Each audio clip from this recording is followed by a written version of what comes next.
whoops. Alright. What's up, guys? I totally fucking muted myself, but here we are. We're gonna be playing in the, we're gonna be doing the new player tournament in a minute. They're in the middle of their rounds right now, so I'm just jumping in with, one of my tournament replays from Turin's, like, showdown, a few days ago. It's Beastman versus Norska. This was the, round 4 game. I needed a win here to, maybe squeak into the top 4, because I did lose to Turin in the first round of that tournament. It was a really close game, Wood Elves versus, Warriors of Chaos, which was not the most familiar matchup to me. And Turin played an amazing second half of that game and just absolutely iced me, so it was a little unfortunate, but we'll be seeing what we can do against the Beastman here. So Skinwolf Werekin being routed out of the forest. I had a big Vanguard in here. All of my Ungor Raiders with the Grog Hooves just chilling in there. Ungor Raiders going to be pushing up with the rest of the forest, just lagging behind a little bit on purpose. I wanted to kind of lull my opponent into a sense of security, trying to push into this.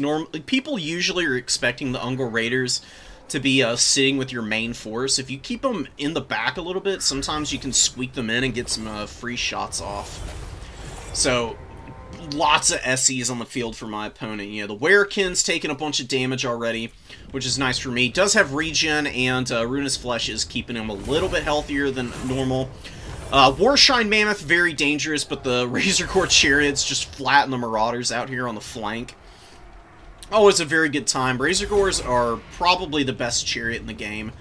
I don't want to hear anybody say otherwise, because I really do believe that thoroughly. I mean, one solid charge, and they took out a third of the HP on this Marauder unit, which is actually pretty important, because I did take the number 2 objective here, trying to hold on to that, and just doing free damage there is really nice.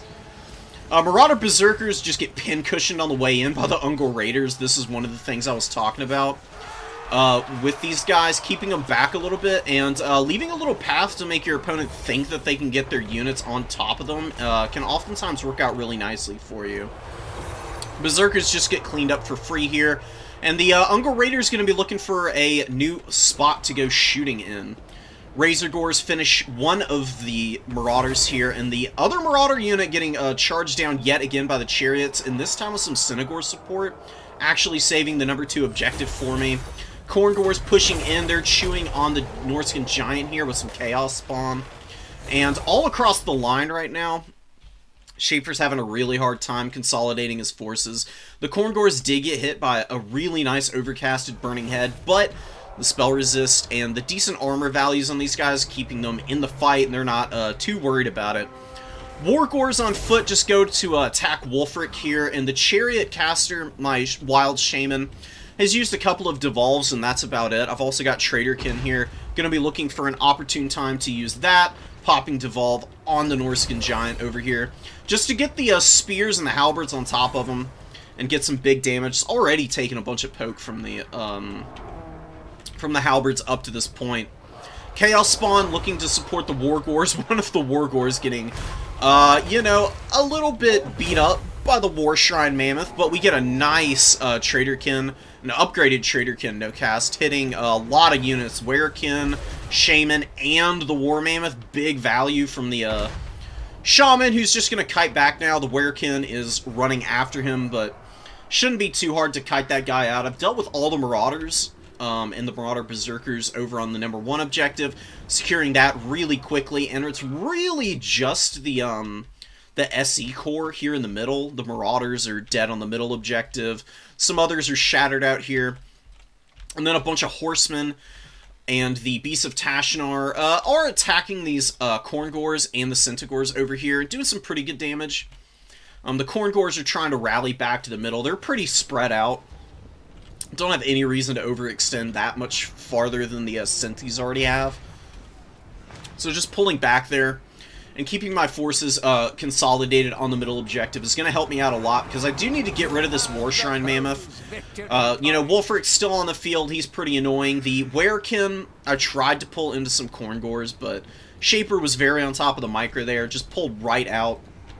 Got away from it. But the Ungor Raiders, very uncontested. They are just ripping apart this mammoth with the missiles. And, you know, they've only got 1 AP on the actual shots, but when you've got 120 models firing in, that's 120 damage guaranteed, and even against 80 armor, the base missile damage will do a little bit of poke through as well. So 500 HP on a full volley from the Ungor Raiders is why they're so effective.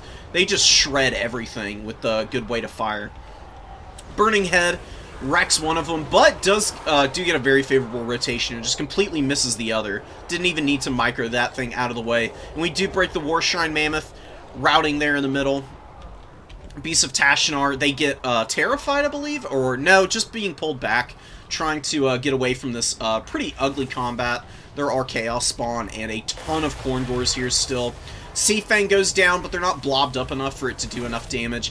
And the caster for Shaper did get caught in the Ungor Spears here. Another reason why the Ungor Spears are so good is they can do stuff like this. Especially against, you know, like horsebound casters. If you do get a surround on them, these guys actually aren't super easy to push through. You know, as a spear unit and having, you know, 100 mass each. Especially for these horseback casters, they can get ripped to pieces pretty quickly by them. Marauder Champions coming out, and the firepower from the Marauder Horsemen over here is wearing down this Korngor unit, but they do get down to about half HP, and Fury of the Skull Throne is keeping them in this fight for a little while.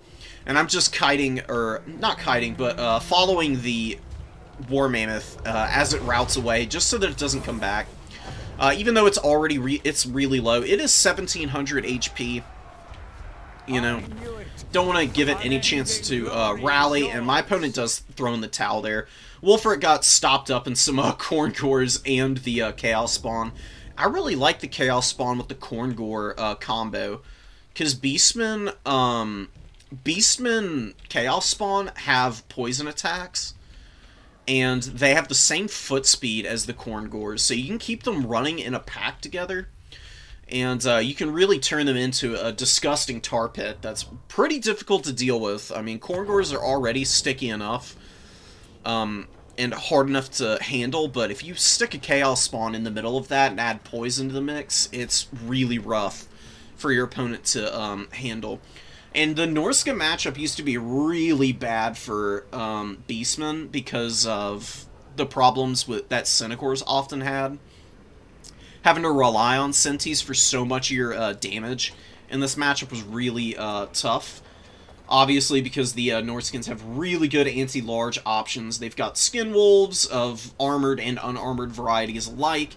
They've got the Javelins, and they've also got the very strong Marauder Horsemen, who do out-skirmish Sentis pretty hard. But Korngors really flipped this matchup on their head.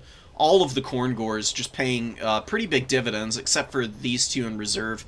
They didn't have a ton of time to shine, but the other two that were just out on the battlefield from the get-go, 1000 value on this one, 772 here. You can see they have really low kill totals, so that was pretty much all SE dueling that they were doing there. Chariot's got 123 kills and just flattened the entire Nordskin front line, and that was pretty much game from there. Growlco's got their value, big value on the Ungor Raiders, and Shaper's army was just a little too small to deal with the width. The Burning Heads were nice. They got some pretty good value, but they just weren't enough to equalize the position on the field. It got really ugly, and I got one really good upgraded Traderkin that wore down the caster a bunch, and the Mammoth, as you might have seen, as well as doing some good poke against the Werekin. So, just wanted to show that off while we had a little opportunity here. We had a pretty inopportune start time. I'll cast some live games, but I'm gonna also cast replays as well. So you can drop them either in the tournament chat channel, or maybe just DM them to me, because I don't know if Turn wants that whole channel to get clogged up with people dropping replays for me there. So just DM them, actually. But yeah, I'll cast them. Saw your Wood Elf game. Yeah, it was so freaking close, man. I appreciate you cheerleading for me. I thought I had it in the bag at one point, but I ran out of ammo on all my skirmish cav. and he got a really good jump on me as I tried to push back into his backfield to get after the Soul of Damnation. I wasn't totally on top of my micro that game, so he really got the edge up on me. LOL. Do you have the autosave ninja? Because you can drop that and it would work for me, unless you've already gone in and, you know, done something else. I'd show you all this one, but I'd have to turn the map pack off to do it. It was another pretty short game. Me and this guy had played a pretty close match, Khorne versus Wood Elves earlier. He swapped over to Tomb Kings, and I went Warriors of Chaos. And Kolek's pretty good against Cetra, I have to say. He laid an absolute unbelievable beatdown in like the first 3 minutes of this game, and my opponent conceded. So it's entertaining just for that, because, dude, Kolek with all of his buffs, like, I mean, he gets up to 1,000 weapon strength, and he will absolutely mulch through any non-anti-large Lord option that any faction has. I think the only thing that my opponent could have brought that I would have been afraid to take a head-on fight with is the Sphinx of Uskef here. But he left it off the field. He went for a little bit more range, which isn't a bad idea against warriors. You can definitely screen warriors out pretty decently, but once I got Cetra offline and then jumped on the Chosen of the Gods, it was basically game at that point.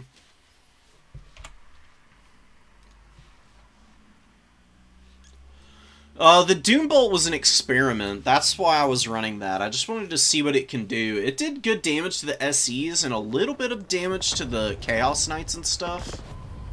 I think Doombolt's a little too expensive for what it does, though. So I don't think I'd bring it next time. Either that, or I will bring more of like a WOM reserve core. Like, this was... I can't remember what the build exactly was. Let me just check on bracket real quick. I don't want to miss the start of round 2. Okay, never mind. We'll get back to this later. I want to catch some people in their matches. Okay.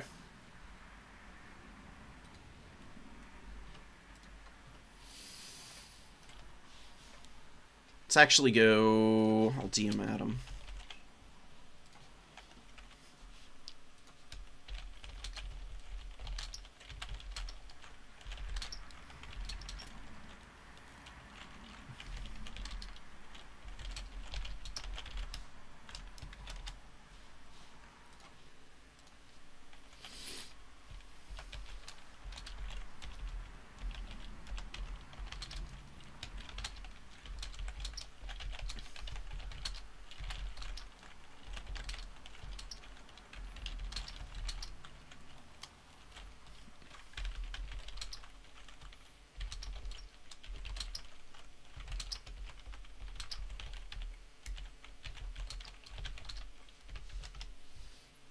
Sweet.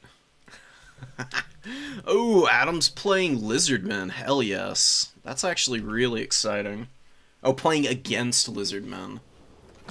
Lizards are really fun, man. They've been pretty damn good this season. Since the Spear Riders got their model changes, they've been really damn strong. Let's get away from this for a sec. Give them an opportunity to pick their armies.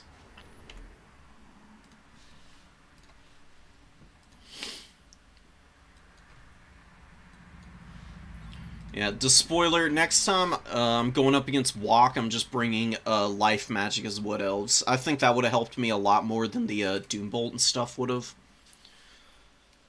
Because the Doombolt ideally would have been used on the artillery piece, but Turin didn't have it in early. I think because he was going up against Wood Elves, which is a pretty good idea. It did good damage to the caster and the Knights, like I said, the Knights of Immolation and also the regular Chaos Knights. Once I ran out of magic, though, that Lord was useless, and I really needed the extra WOM from the the Power of Darkness, I think it is. It's one of the spells that comes with dark magic. It does a little damage to a unit, but also gives you a ton of extra reserves. That would have been really nice. I'd have gotten a couple extra Doom Bolts out of that deal, and I would have definitely been able to snipe out the caster the second time around it came back in, and saved myself the grief of getting Burning Headed into the Nether Realms, because it was pretty brutal. My Wildwood Rangers did not hold up well, and I'd probably bring less of those guys. Ooh, I didn't know that. That was another thing that I thought about bringing. High Magic is pretty nice, because you've got Apotheosis for heals, which you can use on any of the high-value units that the Wood Elves bring in. And then you've got other options, like Hand of Glory with the reload skill and melee attack would have been really nice for my build. And then also, God, what's the... Oh, Tempest. Tempest is another good option. But Soul Quench, I'll check that out next time, if I'm ever going Wood Elves into Walk, because the Soul Cannon, or not the Soul Cannon, the Hell Cannon just absolutely obliterated me. It did so much freaking damage, and I had no answer after my first dive attempt. I just didn't have the momentum. I was trying to play for points.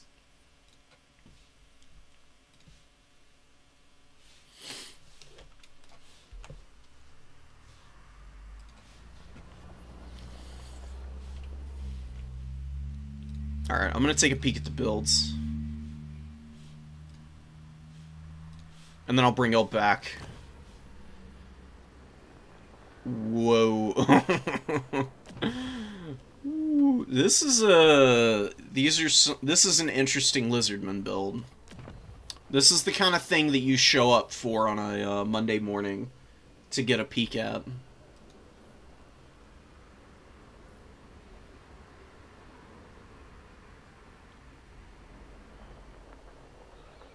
Sweet. Okay.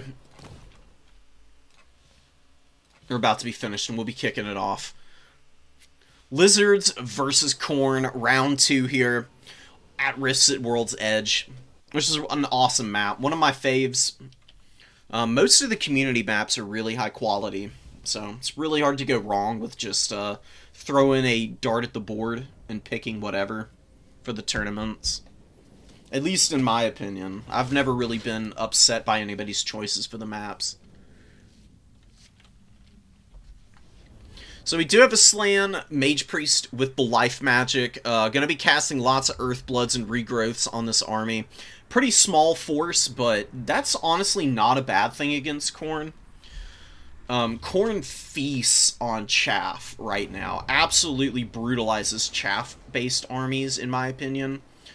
So going taller against Khorne oftentimes is going to do you a lot more favors, because the last thing you want to do is give Khorne army abilities. And that's purely based on kill numbers. So the longer it takes for Horn of Khorne to get set up for use, and just farming abilities and getting up to Sword or Relentless Rage is going to end up playing out really nicely for you. And the double Stegodon is going to be pretty strong also. They've got really good collision attacks and very good anti-infantry capabilities, so even against Khorngors and the Wrathmongers, they should be able to do some big work, because Wrathmongers are one of the most consistent units in the from the DLC, honestly. If it weren't for some of the other changes that other units have gotten, I would say that the Wrathmongers are probably the strongest unit in the game right now. But there is the Thunder Tusk and the Hell Cannon ROR. And then, you know, Seekers and the Cold One Knights and stuff got their model changes, which made them obscenely powerful right now. But that'll probably get changed. Wrathmongers I don't see getting adjusted too much, so they're probably going to be pretty dominant for a while. They're not... People don't play correctly into them oftentimes, I find, but we'll see if Legatus has a better idea of it.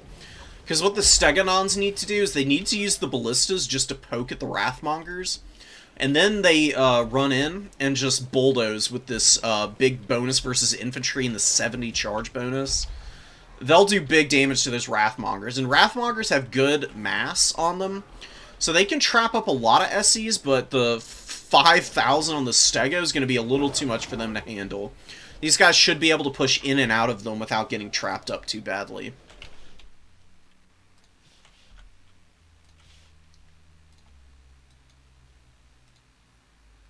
What matchups would you recommend War Dancers and Wood Elves? I'll get to that in a bit. We'll go check that out after this. Off the top of my head, I couldn't really give you a proper answer, because I think Wildwood Rangers are just better right now. Because Wildwood Rangers have Stalk and, like, hard AP on their weapon AP split. I would say just bring Wildwood Rangers 9 times out of 10, but the Azurai Spear variant of War Dancer, they can do some pretty good work, so there might be some matchups where they'd come in handy over the Wildwoods. But a standard War Dancer is probably not going to be as cost-effective as and reliant as you once were on them. Valkia is flying up in the sky here. She is going to be really good against the Slan Mage Priest. These guys have pretty poor defensive stats, so Valkia can definitely run him over. But the Stegodons are a pretty hard counter to her. She needs to not get trapped on the ground with those guys running over her. It's not going to go well at all. Throwing Axe has taken some ballista fire from the Stegos, trying to cap up the number 3, which should come in just a second. I would pull these horsemen out ASAP once that's done, though, just to save as much grief on yourself as possible. You need to be really careful playing split like this against this Lizardman build, because, like I said, the Stegos, excellent anti-infantry unit. They'll just body everything that's over here, especially when there's no mass on the field. You've got all these Saurus. You should just rotate all your stuff to the middle objective and just push all the Marauders out to try and bait the Lizards to engage you. And then you can, you can have a little bit of a lineup like here, where you push a bunch of units up into the woods. You can threaten anything that might come out of this reinforcement point, but then you can also overwhelm into the back line of the Lizards. Lizards really struggle if you can get on top of their skirmishers, clear them, and leave the throwing axes to their devices. Because throwing axes are like the perfect answer to Croxagores and Stegodons. Pretty difficult to deal with for the Lizardmen without their skirmishers on the field. Minotaurs hanging out in the back line, just going to be waiting for a good opportunity to engage, and the Saurus are starting to really grind up these Marauders. Really nice Sloutner there, actually doing a bunch of work against these skirmishers. This is where you just roll in with your horsemen. Marauder horsemen flatten skink skirmishers. It's a terrible fight for the Lizards. And that's one of the ways that you can bully the Lizardman mobility, is just run in with your skirmish cav early and get rid of all of the missiles. Then by the time the Ripperdactyls and Colden Spear Riders have like rotated around to try and answer, you just pull back the horsemen and then you engage Corngors and the Marauders and the Bloodweight Berserkers and units like that that will do the big heavy lifting damage for you. Legatus is just rolling around with the Slan Mage Priest. Doesn't really need to do much of anything right now. Pretty advantaged on the battlefield. See a lot of the Khorne infantry already getting routed off the field, which is pretty unfortunate for Adam here. But the second wave of Khorne reinforcements should do a little bit better here. The Corngors are collapsing on the rear. If these Corngors engage this here, with the Bloodweight Berserkers following that up, it should end up being a pretty favorable trade here. Bastillodon, or the Stegodons rather, staying a little too far back, definitely need to get into melee against Valkia. One of them is waddling forward, but I'm actually not sure if that's because it's charging. It is actually charging, okay. So that's really nice, but the Bloodweight Berserkers here should be able to help Valkia out a decent amount, and Demon Shield does go down. She can sit here and duel for another 13 seconds before she needs to pull out. And the Corngors collapsing and sandwiching these Saurus warriors, ending up being a really nice trade for Khorne. Khorne grinding out a decent chunk of value here. thanks to the good AP values on the Khorne Gores. They don't have Frenzy active, so their melee attack is pretty terrible. But if you're actually hitting on the rear of a unit, melee defense doesn't even matter to begin with. So we'll see how that combat plays out into the late game. Sacred Kroxigors get taken to town by the Minotaurs and the throwing axes back here. Really big win for Khorne, leaving these remaining Source Warriors very vulnerable to the Blood Beasts and the Rallying Marauders. That should be a pretty big win here. With this big blob engaging now, Khorne having all these Khorne Gores and the Bloodwake Berserkers on top of these high-value targets, this is not going to go well, even with the Colossedon Hunters here. And the Colossedon Hunters are a great unit, but they're anti-large, not anti-infantry. Even with their big weapon strength and their good melee attack values, you can see how quickly they just get shredded in this combat. Absolutely flattened in no time. Regrowth going down on the Slan Mage Priest. Colossedon Hunters routing. The Stegodon needs to stay away from this blob. The best thing it could be doing is trying to run through all of these Blood Beasts, as well as the Marauders, but they don't have enough infantry support to do that now. And this is a little bit what I was afraid of for the Lizards, is they'd run out of infantry steam. And once that happens and Khorne is able to just, like, rock up to objectives and lock them down with their superior infantry and cap weight, then it's really hard to get back into the game, because you're using less efficient infantry clearing targets as your tools to dive up onto these points. That's where the Khorne mobility, like Skull Crushers and Minotaurs and Blood Beasts, really shine. Because they're so quick. I mean, you can rotate from objective to objective as Khorne in no time flat and just absolutely bully whoever you want to get after. Valkia does get surrounded by the Colossedon Hunters. Adam needs to get on this right now.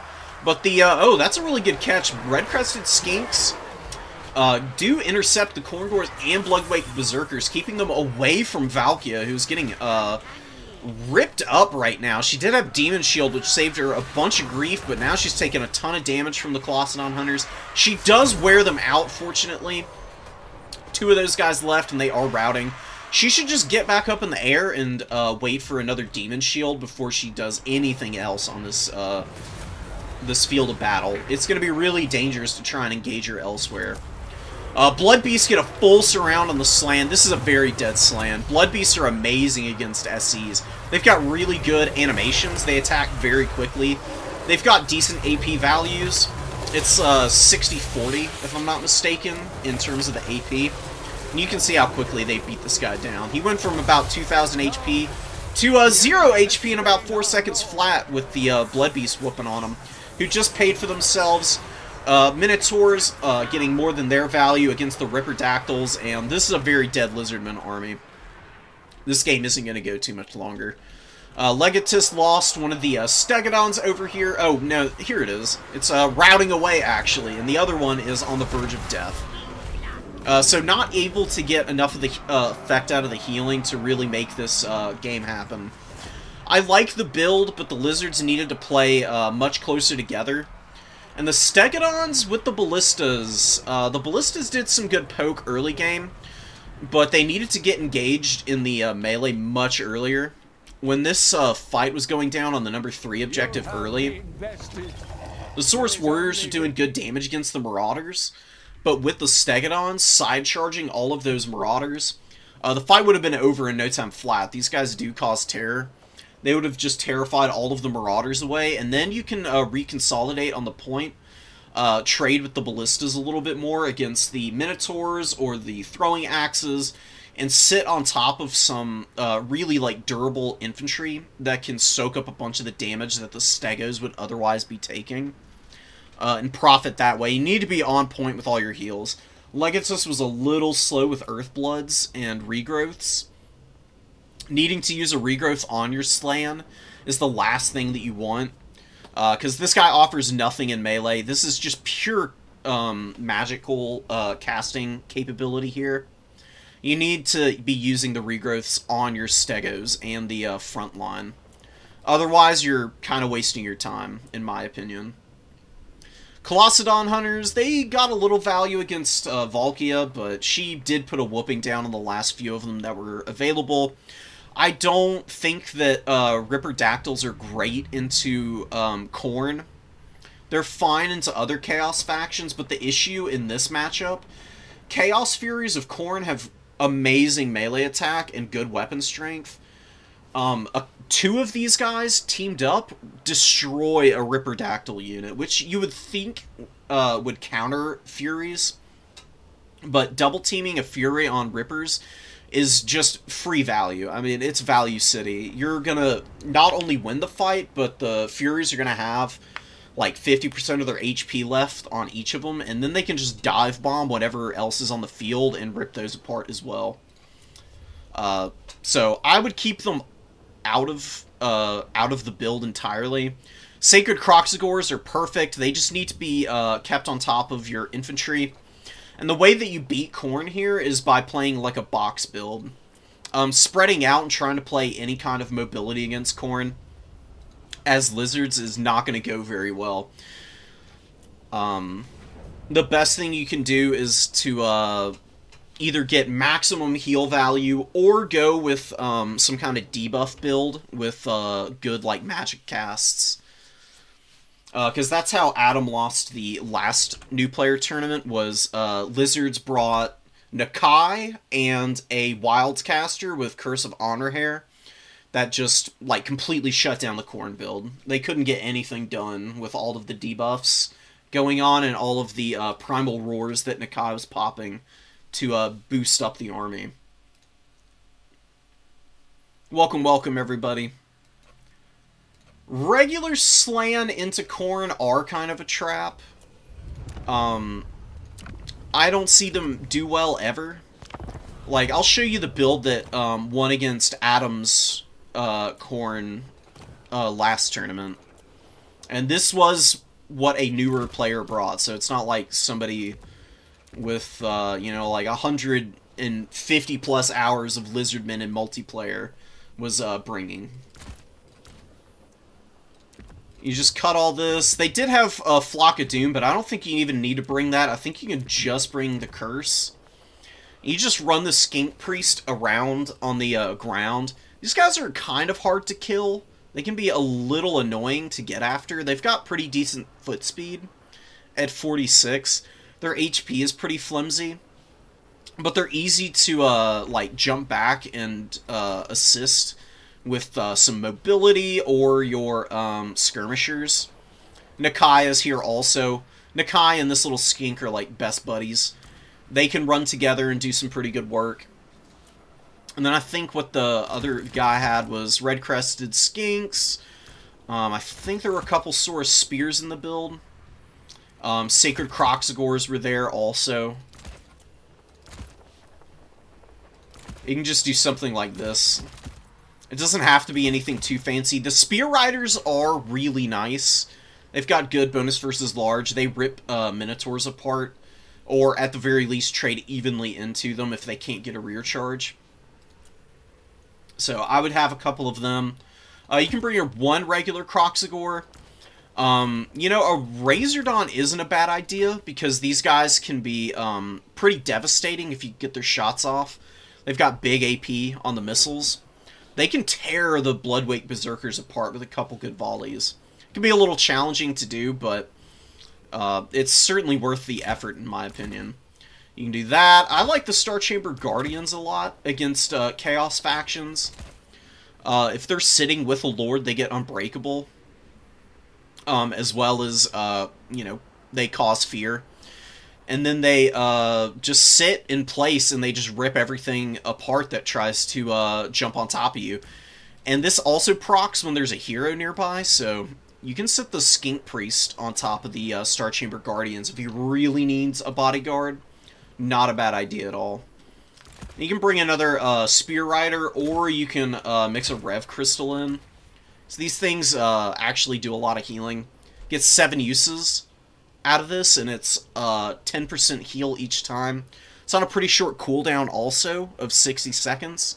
And it not only replenishes hit points, but it also resurrects models, which is pretty huge. Very situationally strong.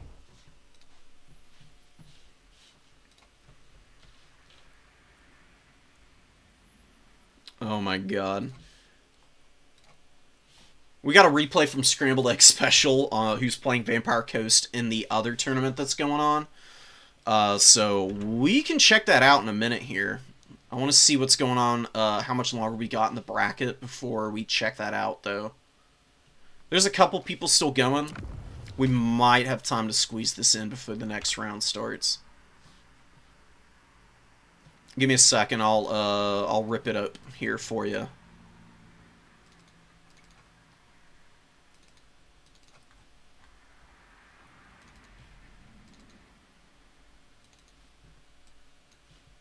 Boom.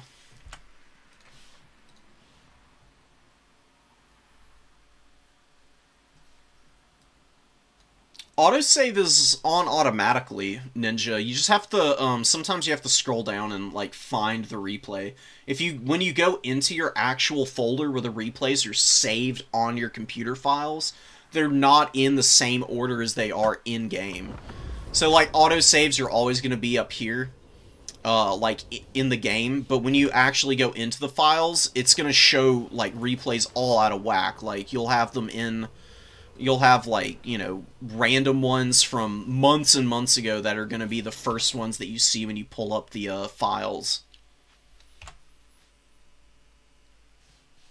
Alright. We'll check it out. We'll see how far into this replay we can get before the next round starts for the new player tournament. But Scrambled Egg has been bringing these really wild-ass builds with Vampire Coast for a bit now. He almost beat me with one when I was playing Khorne into Vampires. We've got Luther Harkin, a Rotting Leviathan, and triple Promethean Gunnery mobs. I don't even know what this hellacious build is even going to be able to do here. But maybe it's going to do decently into Warriors of Chaos. I mean, Sigvald's definitely going to be a little hat in hand this match. Just standing around, looking like John Travolta in Pulp Fiction, just staring at the wall, not knowing what the fuck he's supposed to do. Because he cannot fight Rotting Leviathans. Rotting Prometheans will do pretty well against him also if they surround him. And Luther Harkin is like the perfect tool to just get after him with Hornswoggle and decently solid combat stats.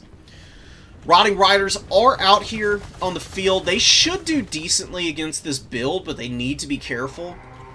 The problem with Rotting Riders is, you know, they're very dependent upon the regen to, you know, keep themselves available throughout the battle.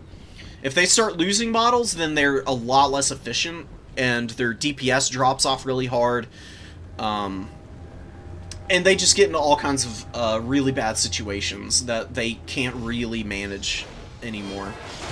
Burning Head and Flaming Sword of Ruin available for the Warriors of Chaos here, but Burning Head's not going to be super effective. It's going to be good against these deckhand mobs, so it's going to take some time for those to get up onto the field. And the Rotting Prometheans are just going to flatten all of the infantry before they even get engaged here. Leviathan pushing forward, but we do pull back with the Forsaken, and the Rotting Riders are pushing up through the woods here, getting out into the open field, trying to get after the Leviathan, but it's a little too much crab meat. You know, the Warriors of Chaos are not fond of shellfish, obviously. Harkin flying overhead, looking for some opportunities, I'm sure. Decent skirmish fire coming in here from the Marauder Horsemen, and Sigvald being very brave here, getting after the crabs, which I would discourage intently. I don't think it's a very good idea for him to be following so close to these guys right now, but the Vampire Coast do disengage entirely, and the Warriors of Chaos are going to take a very solid triple cap in the early going here. But Scrambled likes to play very patiently oftentimes, just going to build up in the woods a little bit. Trying to get these bomber mobs on target is going to be pretty huge here. Bomber mobs are actually excellent against Marauders. They do decently into the Forsaken as well. Forsaken have 85 armor, which is good, but doesn't mitigate everything in the world. Once you get up over 100 armors, where you start seeing, like, for real mitigation of, like, basically any non-AP form of damage. 80 is, like, just outside that range, where you take about half the base weapon damage, depending on the rolls you're getting. So the gunnery mobs just poking away with their shotguns. They've got the little guys on top, you know, just looking snarky as hell, doing whatever they are doing. We don't ask too many questions here. Forsaken looking to move up into the trees, and it does appear that Wok is onto the build-up that's going on right now. We do have the deckhand mobs pushing out and looking to buffer some of the melee infantry here that the Warriors of Chaos are using to screen right now. Not a whole lot happening, but we do get a big volley from the bomber mobs here, dumpstering this Forsaken unit right now. Totally disrupting the charge as well. And we'll see how well it gets layered up here. There's another bomber mob behind, which should be able to get some more effect in here without too much effort. Burning Head does go down and is going to finish off this bomber mob, which just got absolutely shredded by the Forsaken as they moved up through the trees. Lamprey's Revenge are on top of them, though. Big shotgun blast takes out 5 or 6 models of these Forsaken, and the Lamprey's Revenge should be able to beat all of these Forsaken, provided they don't get side charged by the Rotting Riders here. Rotting Leviathan moving up. This is a pretty untimely, unseemly place to be having a duel with all these big monsters for the Vampire Coast. It is going to mitigate the effectiveness of the Rotting Riders as well, but I think Chaos is going to be a little bit more favored, just because the Riders do have the anti-large that they can fall back on. That gives them that does make up for the terrain's, like, mitigation of their melee attack. More Prometheans in the middle here, fighting the Aspiring Champions, looking to chew on these Marauders that are back here. The Marauders getting worn down pretty badly right now, and we do see one of the Forsaken routing really hard. Vampire's down a little bit in value, but that shouldn't be too terrible, provided there are some heals coming in, and there are some invos finally on the table from the Fleetcaster. He's just chilling in the backfield, waiting for the time to shine, so to speak.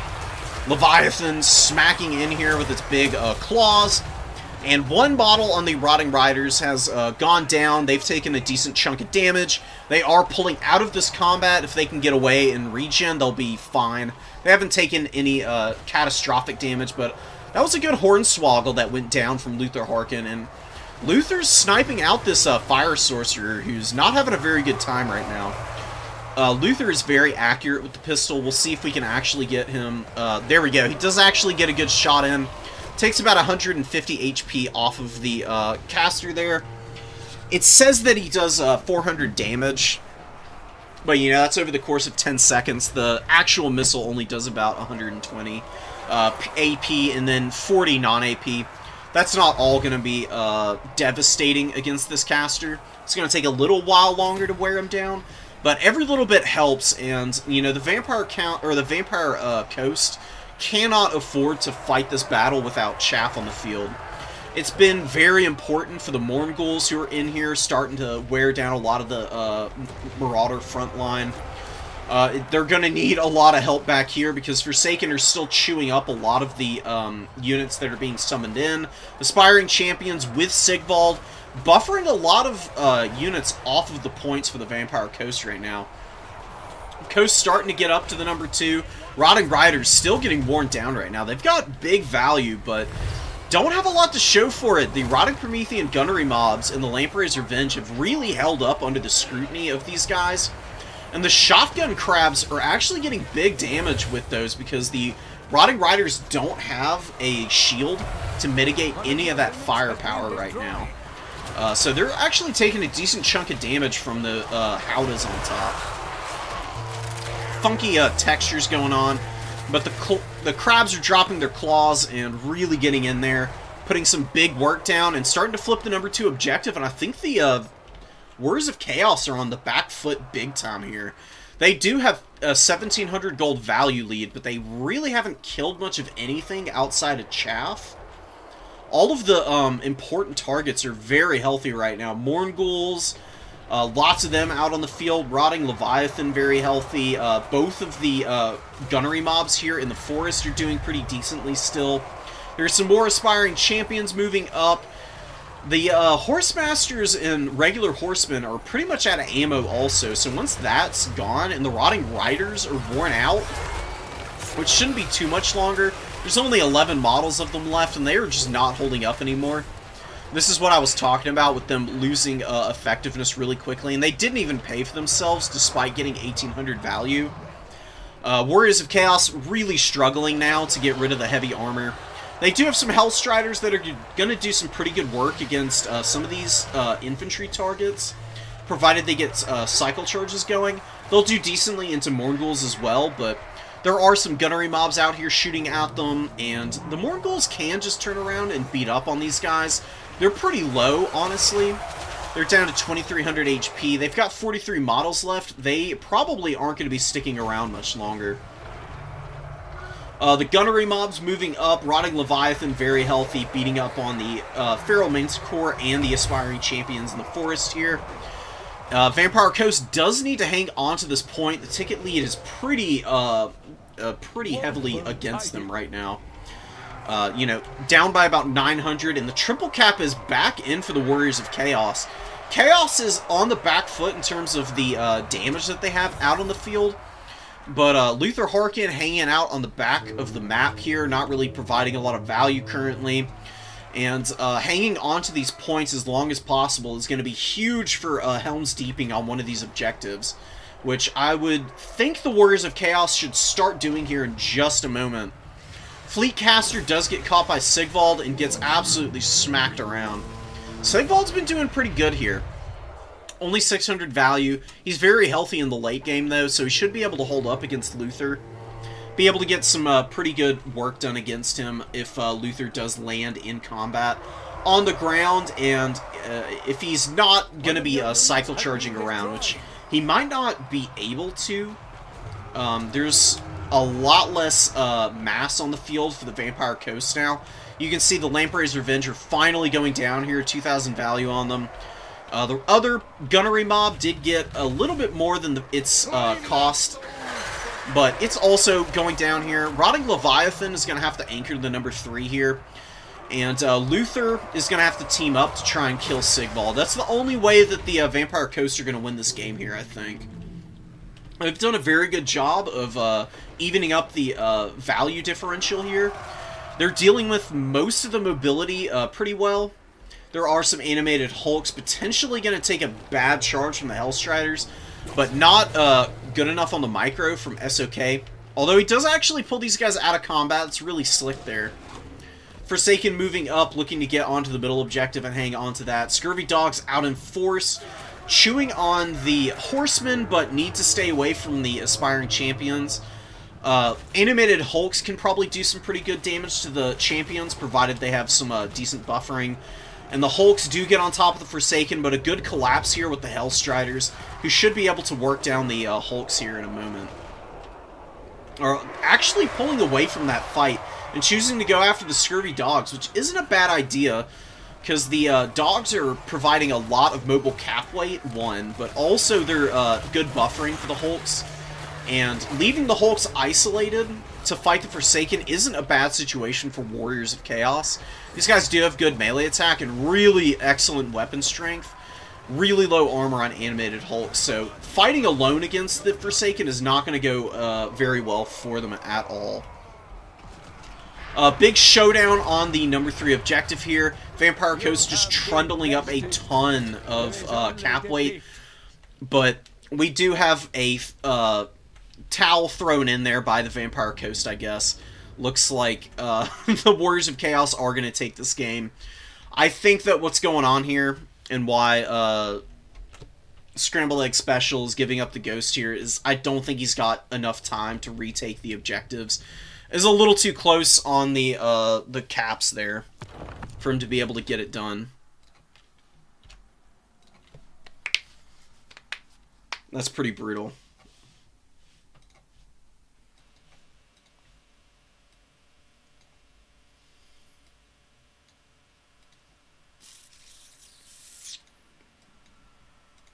Sweet. Okay. We'll get back in here. Find some games.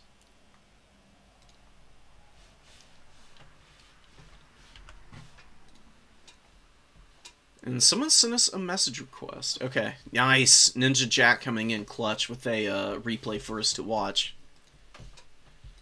Let's go see what else is happening here. Alright, cool. What time is it? Okay, yeah, we should be able to get in some of these games. Legatus, I want to watch you play again. I want to see you redeem yourself here.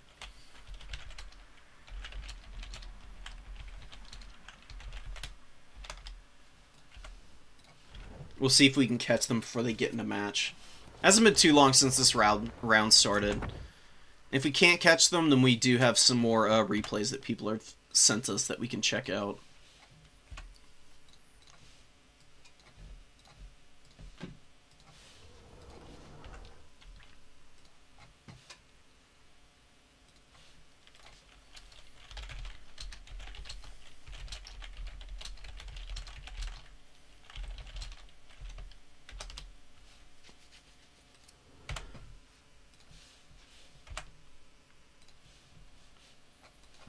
Alright.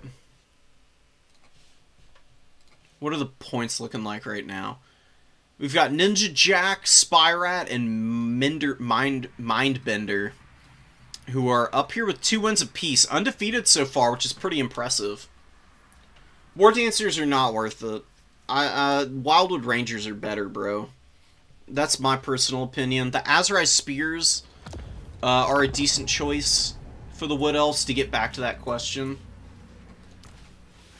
You know, they actually provide some, like, help in a niche that the Wood Elves can struggle with sometimes, which is, you know, anti-large that isn't just shooting. Oftentimes, the Wood Elves are using, like, their Glade Guard and Deep Wood Scouts and stuff to shoot down large targets. The Azrai Spears, though, provide, like, a roadblock that can protect these units. As well as putting a good beatdown and being a little bit faster than the Eternal Guard. That's the trade-off there. War Dancers don't do anything better than Wildwood Rangers for 150 gold less, and I think that Dryads even are a better option than the War Dancers are now. They're not dedicated anti-infantry, but they've got good weapon strength. They've got physical resistance against a lot of the factions that War Dancers would be doing well against anyways. So the Dryads can stick around a little bit longer. It's a bit of a trade-off no matter which way you look at it.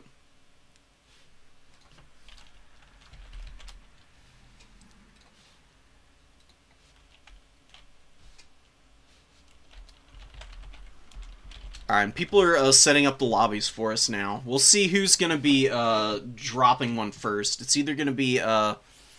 we're either going to be watching Adam versus Ninja Jack, or Legatus will drop us a lobby code, and we'll watch the Lizards go to town here, and see if he can redeem himself from that first showing, which was a little rough, but Khorne is kind of hard to deal with.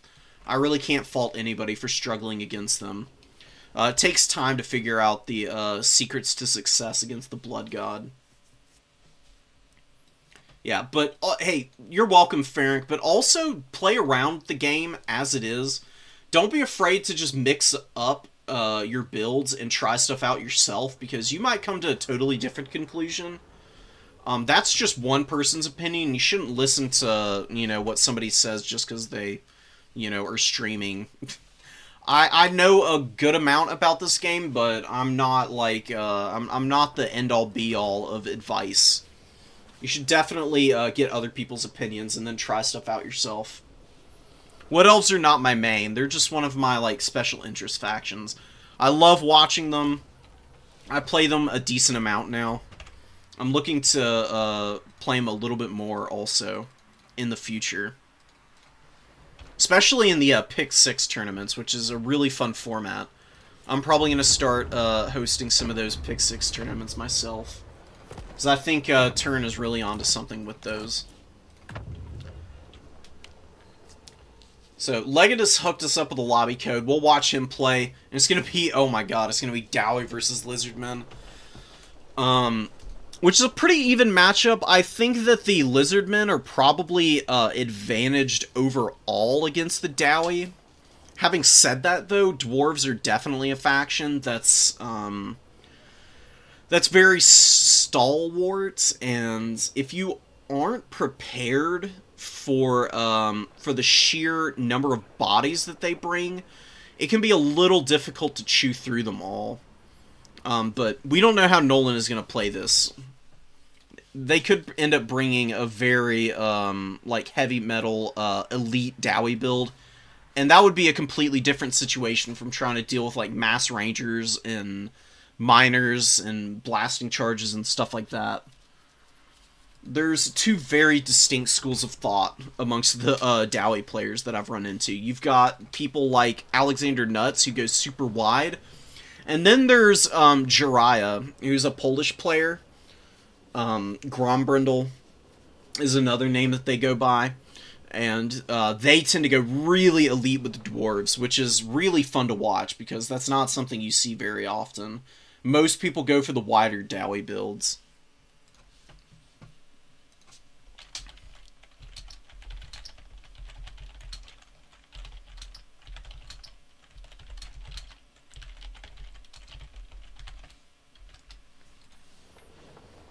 Alright, Nolan's ready. Legatus is still preparing the last little bit of the build.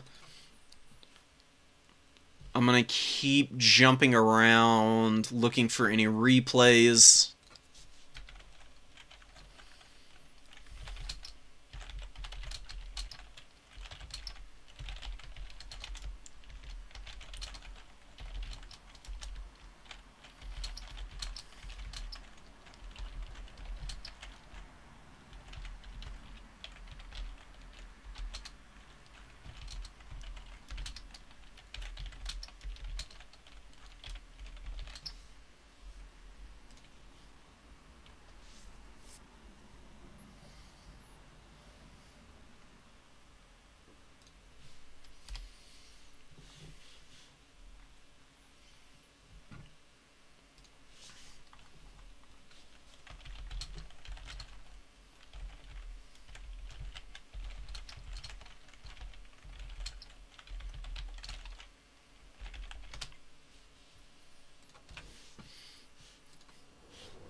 Yeah, okay, so Tom says the spear dancers aren't even worth it.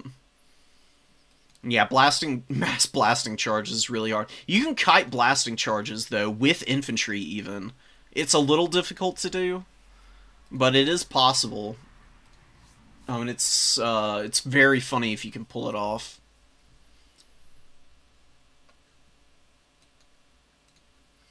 War dancers into rats. Yeah, that might work. Rats have some pretty good answers against infantry, though. Um, the issue with bringing war dancers into rats is war dancers are a little expensive for what you want to be going into the Raki.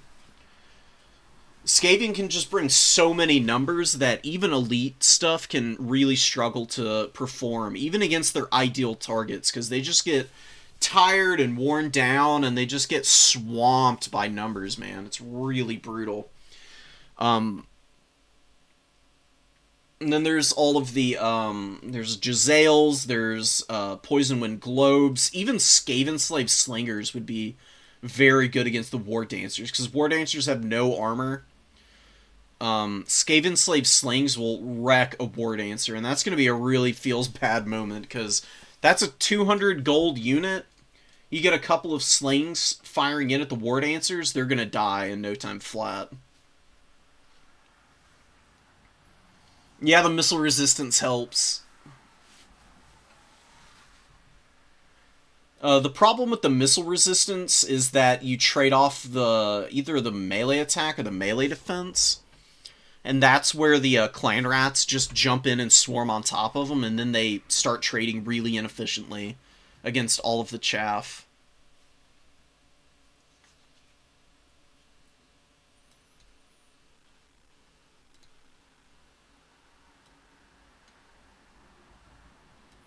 New player pick 6. I'll talk with Dustman and see if we can get one of those rolling here soon.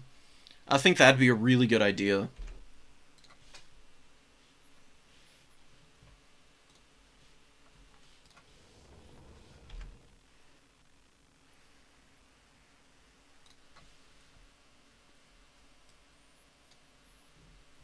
Yeah, I envision a lot of people doing some pick 6 formats into the future, and Turin's definitely going to be doing them pretty consistently.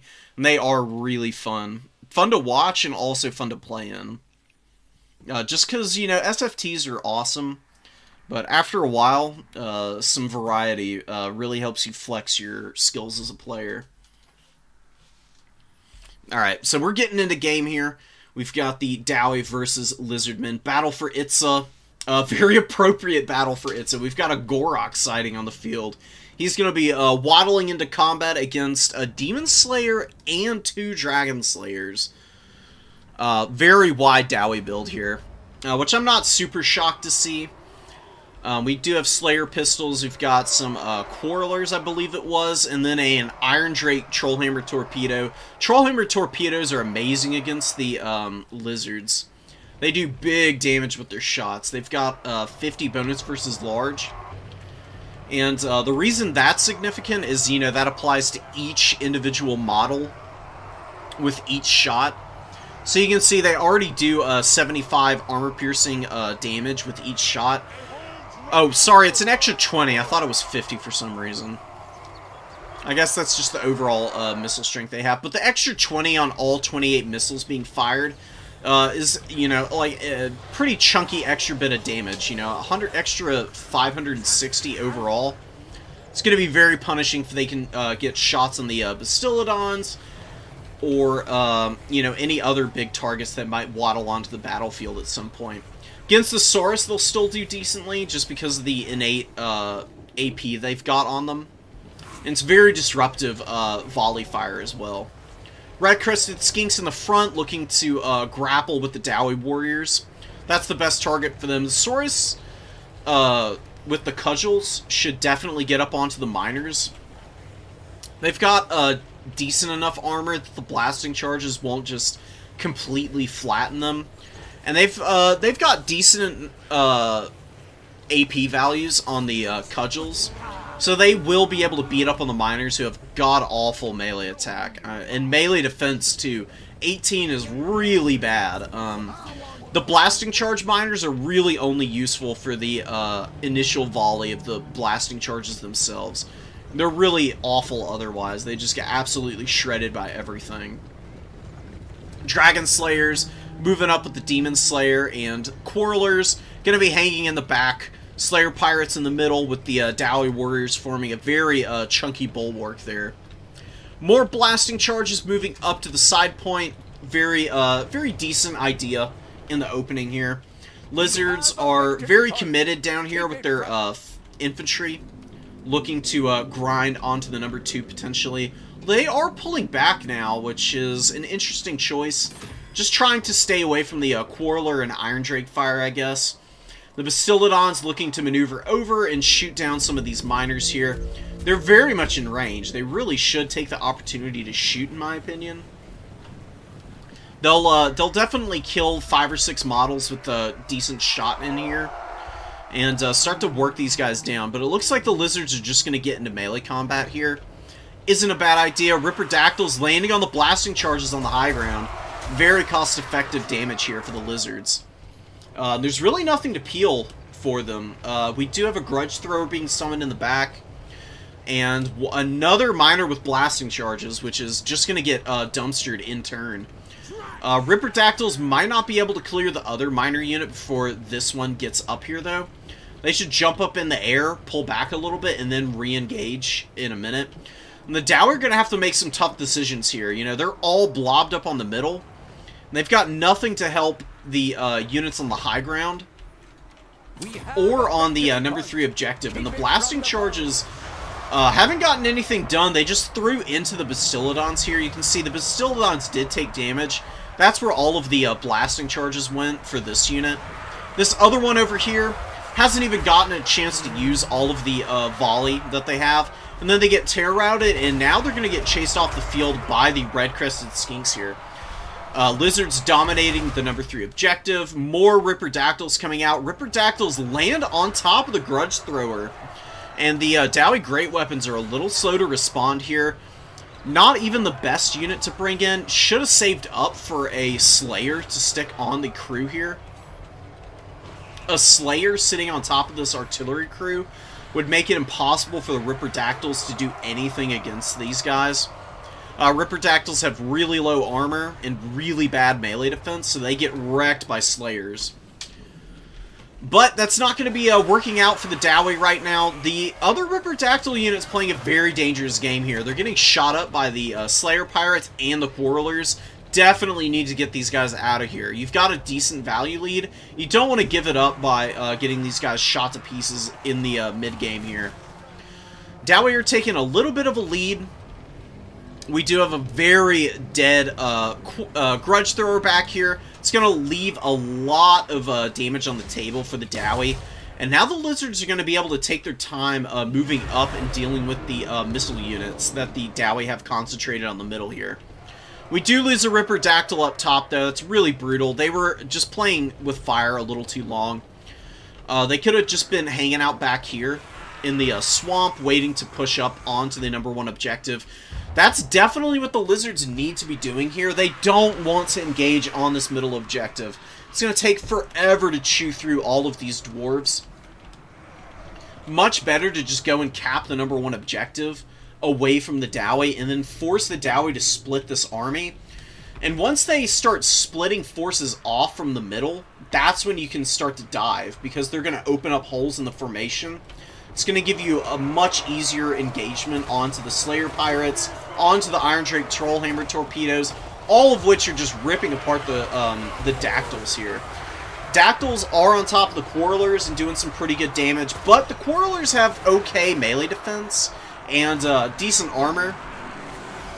And being, you know, just having this many entities in the unit, it's going to mean that the Ripperdactyls are still going to take some time to get through these guys, and getting shot all the while. But Slayer Pirates out of ammo. The other Quarreler is a little obstructed in combat here. They're overlapping a little too much with the other ranged units and the melee infantry. Definitely need to get out the back here. And then you can have the Grudge Rakers focus fire anything that tries to dive onto the Quarreler unit and vice versa. Mutual fire support is the Dowie's best friend, and there's a little bit of a lack of it. You know, you've got the red-crested skinks compromising the Trollhammer Torpedoes for a little too easily here. Dragon Slayers are not engaged on the right targets. The Dragon Slayer should triple teaming Gorok here with the Demon Slayer. That would be the best use of their time. Big collapse from the Cold Wind Riders, just crushing into the rear of this Dowie formation. And I'm eating my words a little bit. Legatus is having a decent enough time in this middle engagement here. Getting a big value lead, climbing all the while. And the Ripperdactyls jump on top of the Grudge Rakers. Nolan is a little too slow with the micro on some of these units. I know some of the Slayers were trapped back here, but you got a Slayer unit that's just sitting right next to these Grudge Rakers as they get absolutely shredded. They're killing a few of the Ripperdactyls that stray too far away from the fold. You could have saved a lot of damage on this Grudge Raker. What you do in this circumstance, you know, Dowie are incredibly slow, so it takes time to reposition units, but you can pull back with the range unit and then just push the Slayers into the combat. And it'll force the Ripperdactyls off of the engagement that they're in with. It'll force them off of the engagement with the Grudge Rakers and force them into combat with the Slayers, which is a much better trade for you. Dowie still grinding here in the middle, but they're losing a lot of the Dowie warriors now, and the ranged units are just completely compromised, and the Slayer Pirates really aren't that good in melee combat. I don't really love the performance that Slayer Pirates give you. They've got the pistols, but they don't have a lot of ammo on that, only 6 volleys. Which is really nice for shooting down something like the Shredder of Lustria, which is a really big target that's hard to miss. But once they're out of ammo and they're fighting against Saurus are just going to own these guys in melee combat. And you can see it happening here. The Cudgel infantry are just ripping apart these very flimsy Dowie units. Just kind of odd to say. But when you've got the blinded effect being applied by the solar engines constantly, that's lowering the melee attack and melee defense of all of the Dowie units here, which is making them incredibly lackluster. You can see here they're taking big shots, taking damage all the while. They get blinded for 10 seconds, and the Slayers have 13 melee attack, 8 melee defense. It's pretty disgusting. And they're getting taken advantage of right now. More shots coming in from the solar engines, continuing to apply the debuffs. And I think that the Dowie, you know, they're kind of getting to play their game, honestly. But Nolan's micro on the missiles, like I said, has been a little bit tardy onto all of the important targets. Like, you've got Iron Drakes back here that are firing into red-crested skinks. Just don't really need to be doing that. You should be focusing on trying to kill the solar engines. Like, the solar engines are completely alone out here. There's no gyrocopters. There's no Thunderers. The Grudge Rakers kind of got manhandled by the Ripperdactyls, while the Slayers were just a little lazy getting over there. Razordon securing the high ground objective here. Dowie Warriors running for their lives and just getting absolutely wrecked, the last couple of them here. The Razordons should be able to push off the rallying miners here. These miners also got wrecked before they got off the blasting charges. You have to get value out of the blasting charges. This is such an important unit for the dwarves. These charges give you a big advantage in melee fights. You gotta be able to use them to get damage on the Saurus Warriors and on the red-crested skinks before they engage. Because, as you can see, Lizard Infantry massively out-trading the Dowie front line. Dowie, they are kind of holding on to the number 2 here, and this could be where the Lizards end up faltering, is the fact that they decided to engage the middle objective and not secure the number 1 first. Now that they're taking the number 1 objective, the Dowie are going to have to make a choice about what other objective they go to. Because their value lead is substantial, but I don't think they're going to be able to get away with holding on to just one objective for another, like, 500 seconds. You know, that's a little too long for them to be able to manage, in my opinion. They're going to need to get a double cap somewhere else, even if just for a moment, to put the pressure off on the middle engagement, because they're still losing this here. It's just going to be a slow, steady grind for the Lizards to retake this objective.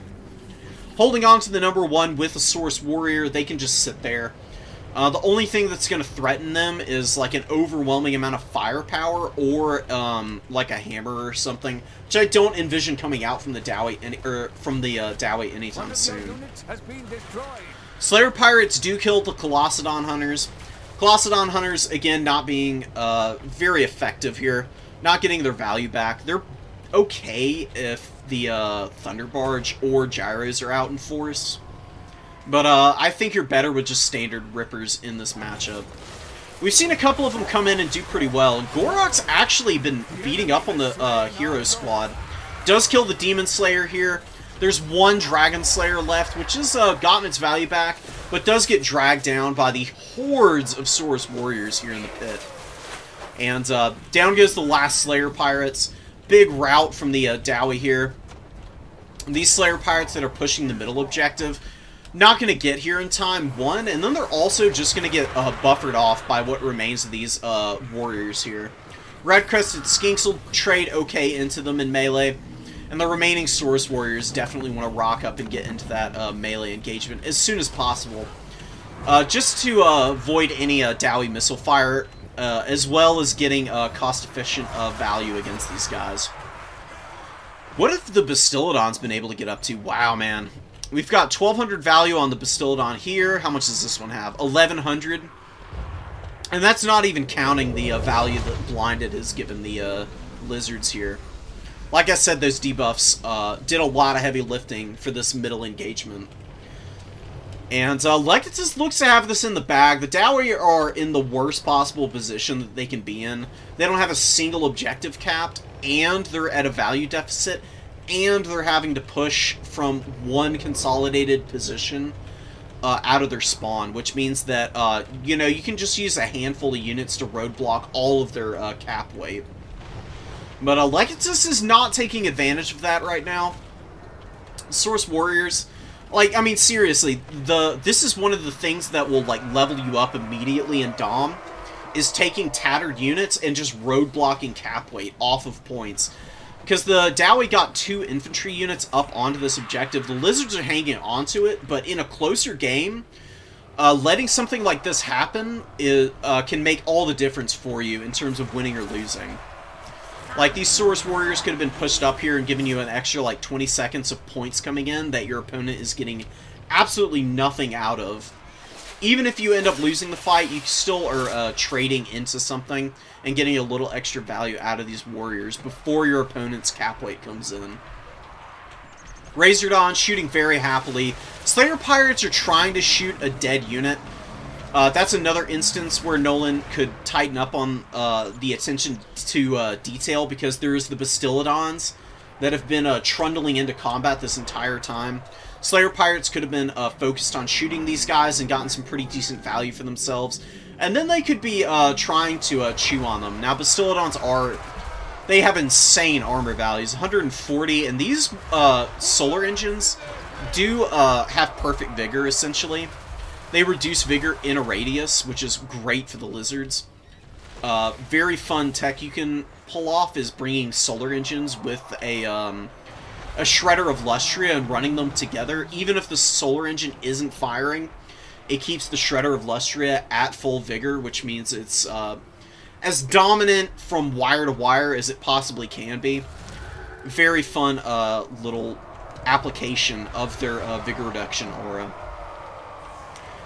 Blasting charges, you can see, doing next to nothing against the hide of the solar engine, and Lizards finally stuffing the Dowie back. You can see just blobbing up a ton of heavily armored Dowie warriors, and then just like hammering them with side and rear charges from Ripperdactyls and the Cold Wind Riders, who are the real damage dealers in this army. Source Warriors beating up on the blasting charges. This other Razordon unit with some pretty good value, and Dowie are just running out the clock at this stage of the game. It's only a matter of time before the Lizards take this. This miner unit has been sitting on the edge of the map the whole game, too. Could have gotten unsummoned, or could have played for occupying some attention on the number 3 earlier in the game. Anytime you can get half-health units up onto a point and then forcing your opponent to send something else to respond to that, makes your life easier elsewhere on the battlefield, because usually it's going to be a lot closer than this game is. Lizards are basically tabling the last of the Dowie here. But, like I said, in a closer match, having a half-health unit capping, and your opponent having to allocate like a full-health, fresh unit out of spawn onto this, could give you all the advantage you need to move up on the battlefield elsewhere, where your opponent's suddenly lacking a critical piece in their army. Solar Engine and the Ripperdactyls on top of the Grudge Rakers. These Grudge Rakers did get a volley off, and definitely did some good work to the Cold Wind Riders, who are down to less than half health. They've gotten some pretty good value, though. Dowie Infantry have gotten freed up from being occupied there. Are going to be trying to move to the middle objective, but you don't need to send anything other than the Razordons to kill these miners, honestly. That is going to be game, though. Very nicely done by Leggett, who definitely made up for that match against the Cornate forces earlier. About face button to disengage unit. I don't even know what that button is to spoiler, so I guess that answers it for you. Yeah, SFT is good for new players. Okay, maybe a pick 6 for new players is something that would require a little bit of coordination. Because, you know, you don't want to spread out your practice too much. I do think that practicing on one faction as a new player is the best thing you can do. Like, all I did was play Corn when I was starting out. It took me a long time to, like, master them. Organ Gun in reserve? On Battle for Itza, an Organ Gun would be great. Organ Guns have great DPS. And would shred the solar engines. And that would really force Leggett to dive quickly to try and answer those. We'll go in and I'll make up a Dowie build that I think would be a little bit stronger against the lizards than the one we just saw. I don't think that build that Nolan brought was bad, but honestly, I think Grombrindle and Felix would be the perfect hero squad to go up against the lizards. You know, Grombrindle, you could even bring the Runehelm just for the extra leadership against the lizards. I don't think it's a bad idea. It's only 100 gold. And Grombrindle and Felix just sticking together the entire game. You protect Felix with Grombrindle. Felix heals up Grombrindle from all of the fights. They stick on one point with a little, like, goon squad of, you know, just, like, some Dowie warriors with great weapons or something. They'll hold to the end of time, and it's going to be very hard for the lizards to kill them with all the healing that Felix provides. You know, it's a 0.2 heal per second, which is very good. This is like the perfect break point for heals. If you're getting a 0.2 heal per second, you're going to out-heal most damage that's coming in. It's going to take a lot of burst to actually kill stuff if you're healing that consistently over time. Blasting charges, I do like them in the opening to get up on points quickly, and they're also excellent against red-crested skinks. And Saurus aren't the best target for blasting charges, but in a pinch, they'll do. They still work those guys down pretty nicely. I do like the Organ Gun in reserve. It's got 300 meter range, and you can see it fires pretty quickly. Reload time is 12 seconds, which for an arty piece is amazing. And you can just set this up to cover the 2 low ground objectives. And then have, you can start off with 1 Slayer in the opening to guard them. I like the Dragonback Slayers because they have the power of the Dragonback, which imbues them with flammable, but also with a speed reduction ability. So they can sit there, and anything that lands on top of this arty piece is going to get shredded by the Slayers, and then have a really hard time disengaging to cycle charge. So that would be what I would do. You can start with these guys in the opening, keep them in the back, and then immediately summon the Organ Gun out, just to put pressure on your opponent's range tools. Gyros with the AP missiles are really excellent against the lizards. You got to be careful of Ripperdactyls, but if you can keep them safe from the Ripperdactyls, the gyrocopters are your answer to all of the large targets that the Organ Gun isn't able to focus its attention on. So the other solar engine, you can have the Organ Gun kill one solar engine, the gyros come out and bully the other solar engine. You've got your blob in the middle that holds till the end of time. Just Dowie warriors and blasting charges, just hanging out together, being buds. Not having to do anything too special to preserve themselves. Grudge Rakers. I would keep the Grudge Rakers in the opener. These guys have Stalk, so they're extra sneaky, and they have Frenzy with good armor values. These guys can kind of feasibly hold their own in the open field. They're a little tricky to kill as the Lizardmen. You can dive them with Ripperdactyls, which is great, but they've got really strong leadership. And with the extra melee attack and okay melee defense they have, they can hold on until another range tool can, like, peel for them. You got 800 gold left in the opening.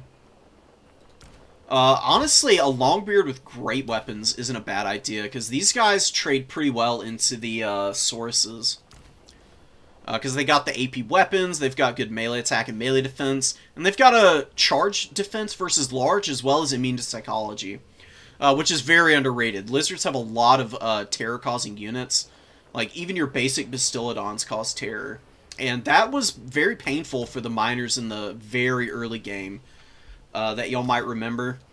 The miners got attacked by the Bastiladons, then the Red Cresteds showed up, and the miners just terror-routed right off the field in the opening minute, which opened up an entire objective for the Lizards right off the bat. Ekron's miners are nice because they get extra volleys on the blasting charges. I like to keep them in reserve. Then you can just have some great weapon warriors. One Doomseeker isn't a bad idea. What else do you bring? I think Thunderers are your best ranged option against the Lizards. Although, I guess there are a lot of skinks on the field usually, so maybe Mass Ranger works just as well. With the last 1,000, I don't know, man. Just go even more great weapons. Doing something like this and just swarming 2 objectives while your ranged units set up and just sweep the field. This would be pretty hard for the Lizards to handle. It's going to take a while for Lizards to build up a big enough force to dive all this. And you're going to have a much easier time protecting your back line from the Lizard dive than the Lizards are at swarming the entire build. So, something to keep in mind.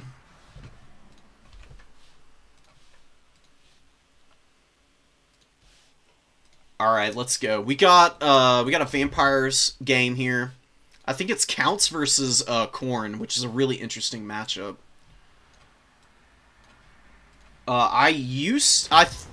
It used to be heavily Vampire Counts favored. I think that's flipped on its head a little bit with the new DLC stuff that Khorne has access to. I think Khorne actually has a pretty favorable matchup against the Vampire Counts, but we'll see how it goes here. Jack definitely has a very nice, solid build here. You don't have to do anything too fancy with the Counts.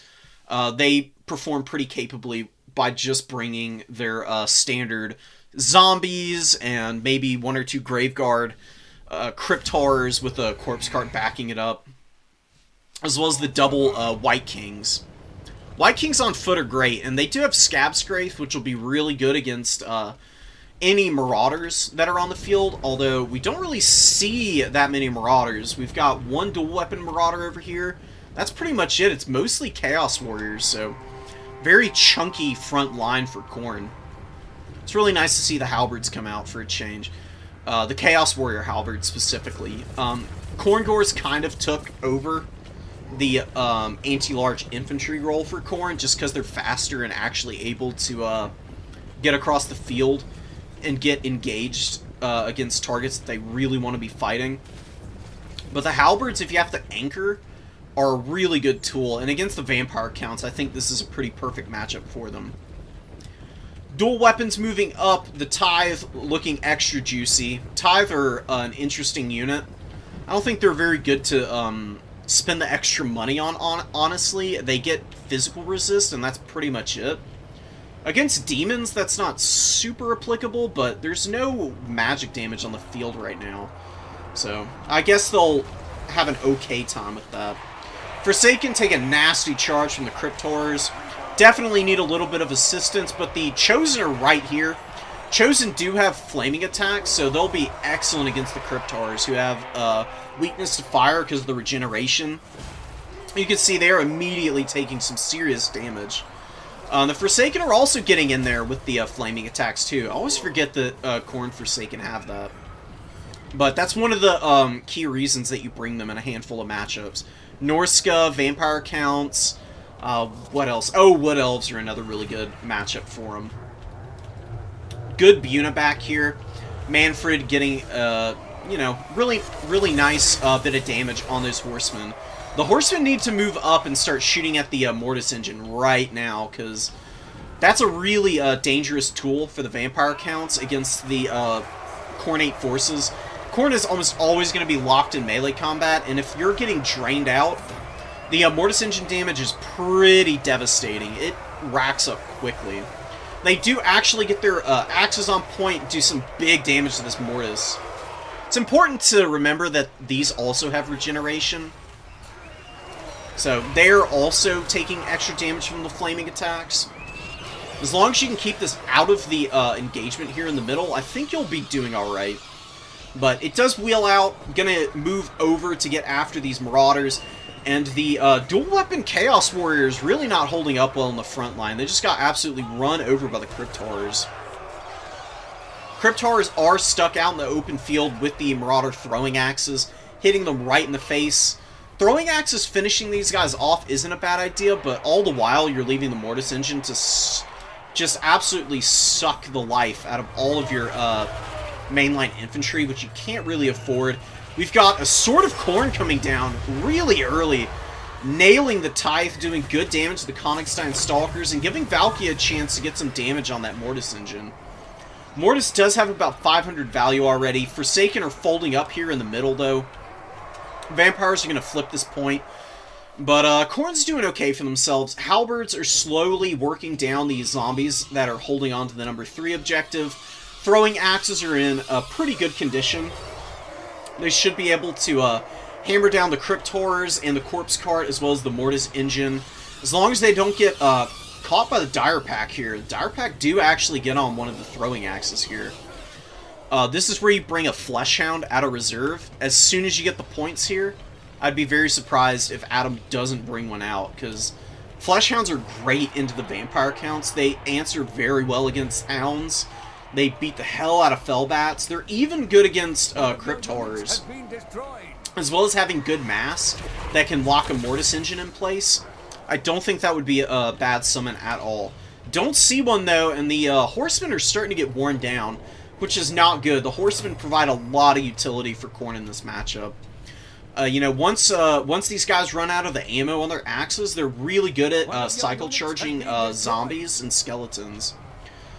Khorne 8 Horsemen are excellent in melee combat with their weapon strength and charge bonus. They've got okay melee attack as well. But having them all rout here is really brutal.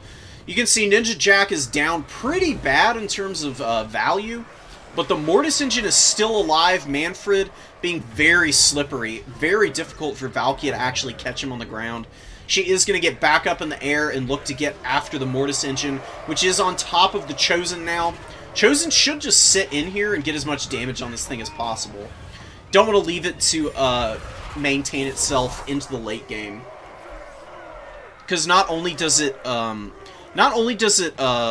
Mortis Engine stuff, as the name implies, but it also heals and gives magical attacks to everything. And that can be pretty brutal against your demonic units, but we're not seeing a lot of demons here. Mostly just mortal infantry. Minotaurs here in the middle, they're a little bit overwhelmed right now. They've done some pretty good damage. They've gotten about 1,000 value. But fighting the Sternsmen and Crypt Horrors, as well as Spearmen, going to be a little too much for them, even with the Chaos Warriors buffering for them a little bit. Valky is going after Manfred.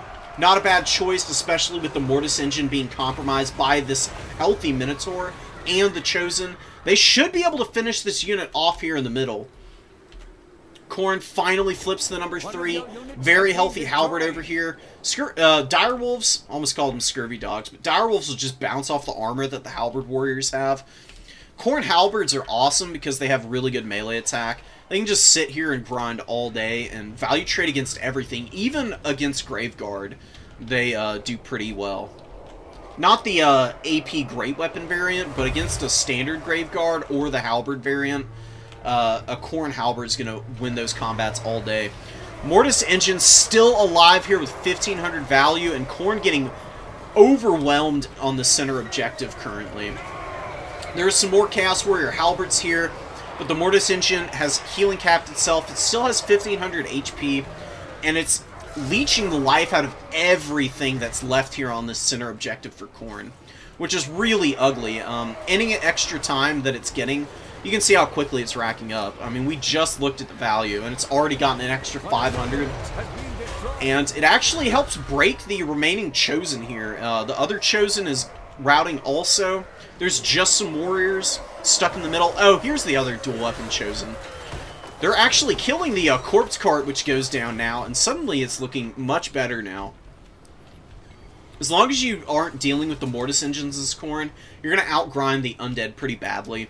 There are some Cairn Wraiths coming out, and I think Adam's done enough to secure this game. It's not they're not completely out of the woods yet, Ninja is doing a very good job of capping objectives whenever he gets the opportunity. Moves some Direwolves onto the number 1, takes that away from Khorne. The Marauder Horsemen charge out here and get on top of the Dire Pack, who are very trapped up and trying to push onto the other dual weapon Marauder that's out here. And getting killed for their trouble, but they got 1,500 value, which is pretty excellent. Beautiful Sword of Khorne wrecks both of the zombie units here. Getting rid of Chaff is pretty important against the vampire counts. Once the Chaff is gone, Cryptars are a lot less good. You can see these guys got 1,200 value. The other Cryptars didn't do nearly as well, I would guess. Mostly since they're not on the field anymore, but even before that, they were already struggling. Because their Chaff infantry got pulled out of position a little bit and shot up. And then they got finished off by some Minotaurs, I would guess. Direwolves moving across the field, getting on top of these Minos and the Halberds. Halberds and the Minos are low enough now that I think the Undead are going to win this fight over here. Man, oh man. I mean, you would think with 4,000 gold value lead that Khorne would be winning by a lot on the field, but they're looking really thin still. They've just got the Chosen and the Halberds sticking around in the middle here. Halberds did get their value back, and the Chosen are up to 2,200 value, which is amazing work by them. Forsaken chewing on the Sternsmen. Sternsmen going down, getting shot in the back by the throwing axes as well.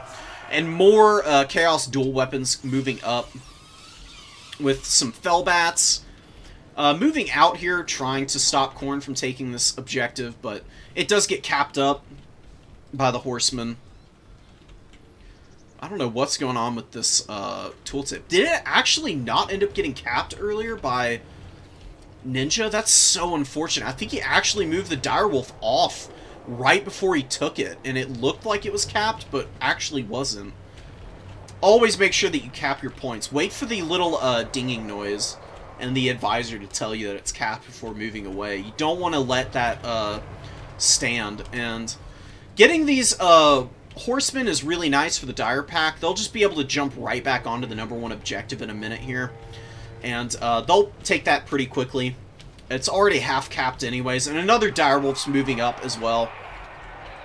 I think Khorne has committed a little too much into grinding into the vampires. One of your units has been destroyed.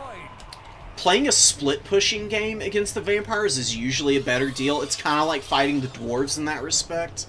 You don't want to engage into the meat of their army because it's going to take forever to get through it all. You're better off using your quicker units to go and cap side points, splitting the middle army apart, and then jumping on them when they're between objectives. Like what happens, the vampires move their entire army up onto the number 2. They send like a small detachment to take the number 3. You just take all of your Chosen, move up to the number 3, bully the vampires off this point, send your Horsemen with the Forsaken and the Marauders up onto the number 1, and then all of the zombies and Cryptars have to split. They have to choose which objective they're going to. As they start to trickle off, they leave the middle a little bit less heavily defended, and then you can overwhelm the position that's moving up as they're like stuck here in the middle of the battlefield. That's how you isolate vampire counts units, and that's where you win on value, because vampire count units pound for pound are god awful. I mean, they do next to no damage, but when they're able to surround you and just swarm you down, that's where they can really shine. And Adam has really isolated his units. He's been spreading out a lot, but not in a cohesive manner. He's leaving stuff to just like trickle into the middle, and then having just a handful of units push side objectives. And you can see, you know, very good micro. Getting the Dire Pack back here. They're going to rear charge into these Forsaken in a minute. Moving up Konigstein Stalkers and the Tithe and some Cryptars to this objective all the while. Actually doesn't commit to the fight. Moving across the field now, looking to maybe get after the Marauder dual weapons, which isn't a bad idea. I would have preferred to charge onto the Forsaken just to give the extra cap weight and hold these guys up from taking the objective from you, because it's very favorable for the vampire counts right now, but, you know, you can never count anybody out in this game. You never know how many supplies your opponent might have in the bank. One of your units has been Marauder destroyed. Horsemen have really been a letdown for Adam. Not getting charges off on the direwolves is a big loss, and not kiting them out either is also a bit of a waste of time. You either need to be engaging these hounds in melee combat with a dedicated charge and flattening them, or you just need to get away and drag them through one of your infantry units. Just leaving your horsemen to get charged down like this, they did win that combat against the direwolves, but it's leaving them very tattered, and it means that the dire pack just gets an easy finish on these guys. And you can see their leadership tanks pretty aggressively. They've only got 48 leadership, which is pretty bad. So once they get to this state where they've got, you know, like a third of their HP left, they'll rout pretty quickly. Because, you know, Frenzy wears off, and then they're suddenly affected by Fear, which does lower leadership pretty badly. You can see the -8 there taking full effect on those horsemen. Valkia fruitlessly chasing Manfred. She's been doing this all game. Valkia's great at killing lords, but if you bring something on horseback and micro it around as well as Ninja has been, this is exactly how you mitigate Valkia, even if she is doing big damage. You can see she gets a few good swings in there. She's got almost 3,000 value. But Manfred's just been running away and healing himself. Which functionally means that Valkia has gotten next to no value, because she's been doing this all game. That's probably where a lot of that gold value differential is tied up into. Big win for the vampire counts. They actually table corn too, and still at a 3,000 gold value deficit. That's a very vampire counts dub there. Really nicely done by Ninja. And for Adam, I would recommend just the split pushing strategy that I described. That's what this build is going to be better at, and I wouldn't bother bringing the dual weapon warriors. They're not bad, but I think you'd be better off with bloodletters, believe it or not.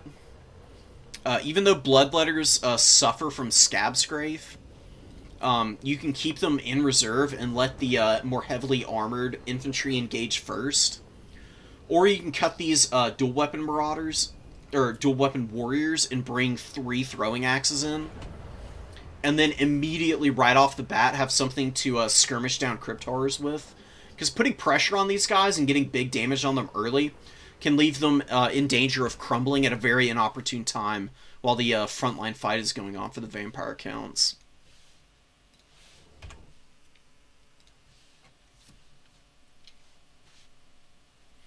About face is bound to J by default, moves them away by 40 or 50 yards, and then turns them to face the enemy.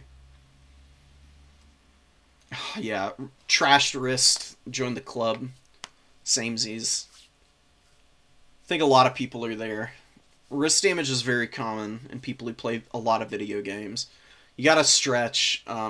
Even if you do have bad wrists, it's still a good idea to do it regularly. Save yourself the pain when you start getting up into your later years. I'll check that out though. I haven't actually used that short key or hotkey before. All right. Probably in the midst of the final round here, and probably finishing up now, potentially. Now nobody's finished the round 4 games yet. We'll get one more replay in here, and then we'll live cast semis and the finals.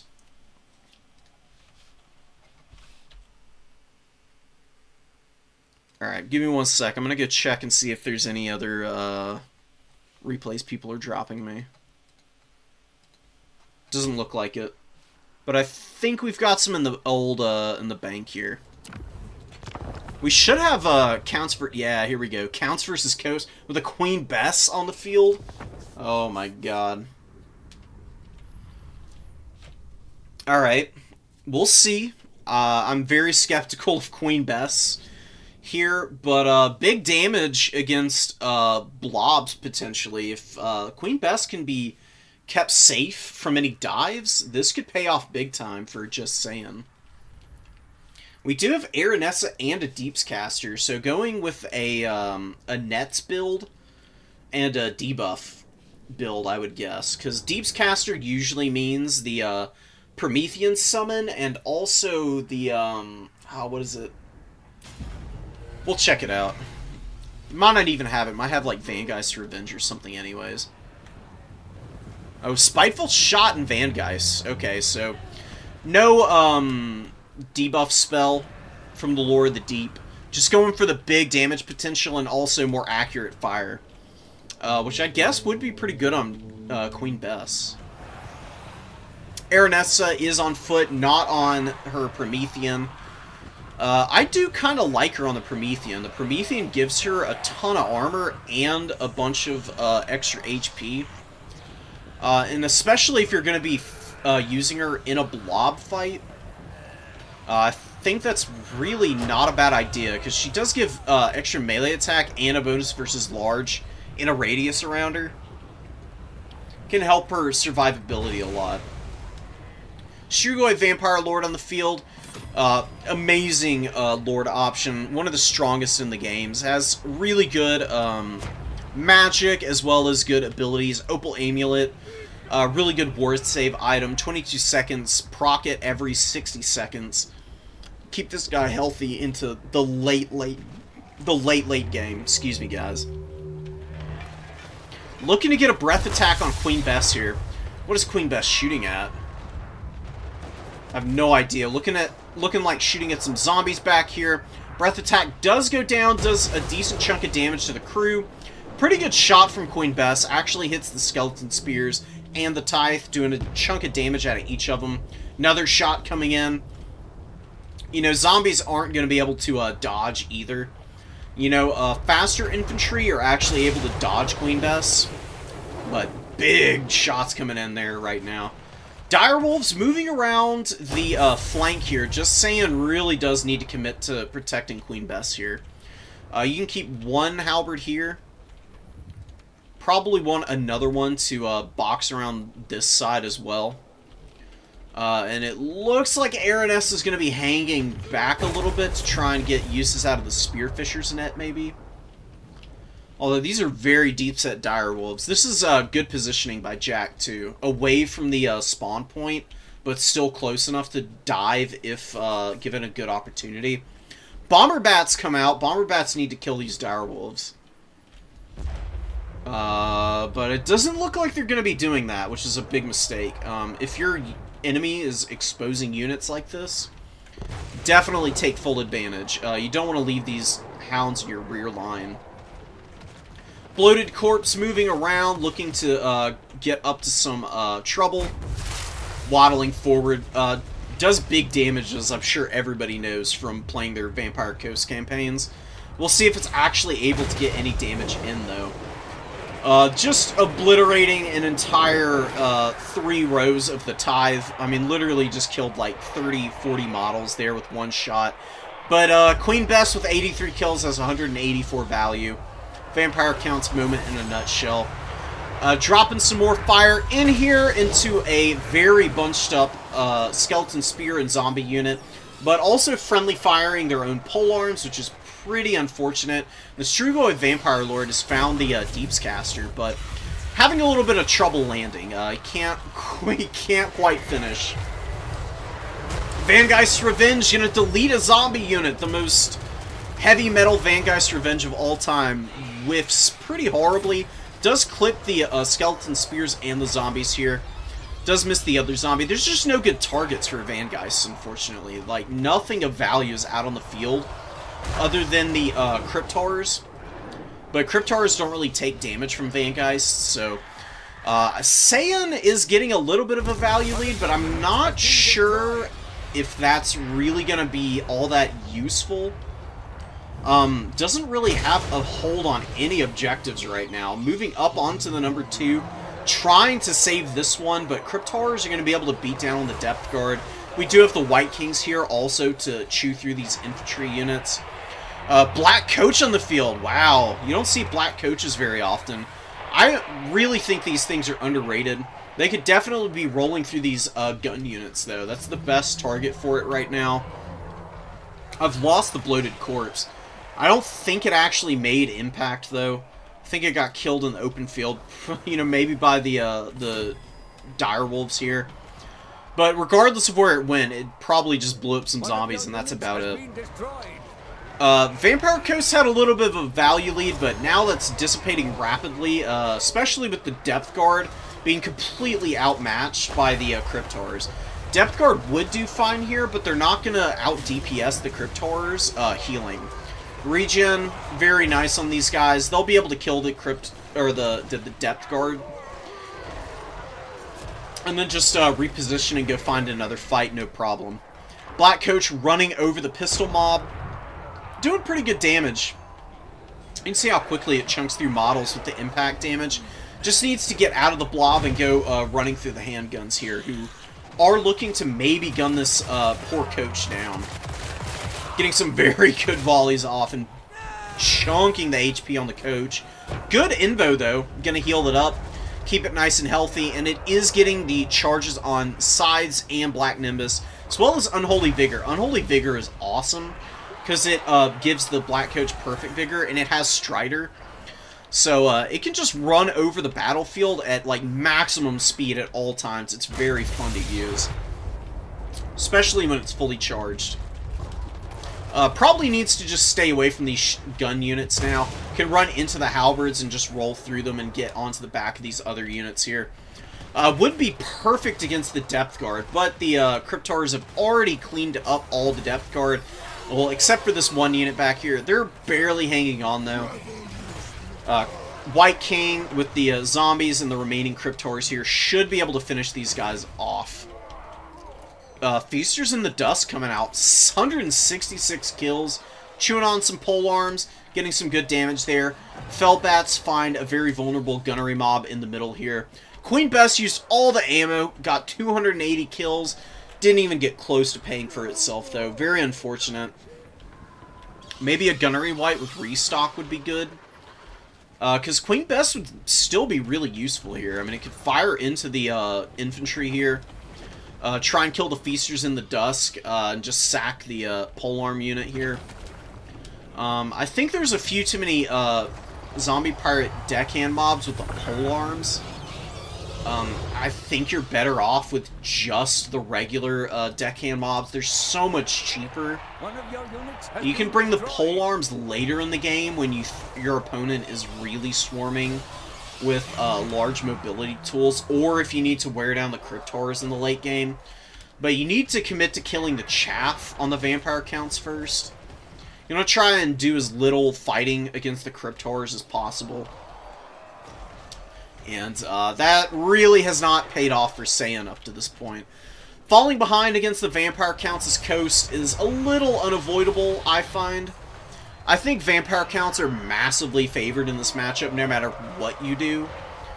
Counts just have so many good swarming elements and so much more passive healing. So that, you know, Coast gets by having the healing that they do on their roster, just because they're undead, and, you know, any amount of undead healing is always going to be nice. And against a lot of mortal factions, it makes a big difference. But against Counts, who can just out-heal anyways, all of the damage that you're getting on them as Coast, it's pretty painful. Cryptor is going to take it on the nose here. Take a little bit of damage, but definitely not worth the cost of the bloated corpse. Even does a decent chunk of damage to the polearms here. So maybe not, maybe a little bit of a value deficit from that thing. Very fun army from Saiyan, but definitely not up to snuff against this Counts force. This is very meta Counts. And Queen Bess is a fun unit, but honestly kind of terrible. Way too inaccurate. Doesn't have a lot of ammunition. Oftentimes blows your own units up. I really would love to see Queen Bess get a rework. I don't know what it could end up becoming, but maybe just like a single big cannon that's like an anti-large piece would be kind of hilarious. Like, imagine a Queen Bess that has like a high-velocity cannon shot that can just fire across half the map. That would be pretty hilarious. Like, it can do like 1,000 damage with each shot, but it takes like 20 seconds to fire. I think that would be a pretty interesting unit, instead of what we have now, which is a giant single-shot mortar that never hits its target anyways. Feel free to hire me, CA, pretty please. I'd appreciate it. It's a freebie for y'all. White King's being worn down here. We can just fast forward through the rest of this match. Saiyan is so far behind. There is only a double cap going on right now. Somehow Coast did cap the middle away from the vampire counts. That does kind of go to show just how bad the cap weight is on a lot of these infantry for the vampires. Counts have expendable weight on everything except for Graveguard and the Crypt Ghouls. Crypt Ghouls are a pretty mediocre unit, though. God, the Feasters, they got killed. They got 223 kills that first time around. Didn't pay for themselves. Just chewing on garbage units all game, basically. Spearmen coming out to reinforce the number 3. Crypt Horrors out in the open field, not caring at all that they're fighting these polearms. You can see the polearms, even against an isolated Crypt Horror, they don't even win. Like, they're just getting worn out by the regen on these guys. This is why Crypt Horrors are so good, man. So much HP, so much healing on them. You stick them next to a corpse cart, and they just burn through everything that comes into range of them. Really nice vampire count win there. And I think Ninja Jack is actually undefeated right now. Could we have a vampire counts dub in this tournament? That would be pretty sick.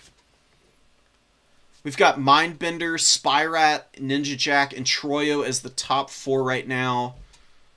And that may end up holding. Troyo did have a bye this round, so has very weak tiebreakers. So we may see Weber get in over them, if Weber can beat Adam, that is. And Adam has been a little unlucky this tournament, honestly. And is a very skilled player, so could end up upsetting Weber and keeping Troyo in the top 4 here.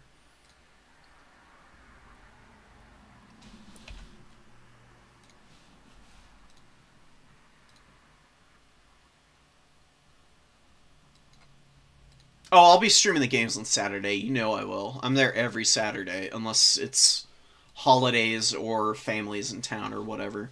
Which is, you know, every now and then. But unless otherwise said, I'm there. I love casting the Saturday new player tournament. Yeah, the Depth Guard polearms are honestly better. Adam got some rough matchups. Vampire counts are pretty tough for Khorne, depending on, you know, who you're playing against. I think a good Vampire counts player is going to be able to beat a Khorne player most of the time. There are caveats to that. Adam had a build that just wasn't as optimized as it could have been, and played a little too much into the counts game. And I can't remember who else Adam was playing earlier. I've already forgotten. Oh, sweet.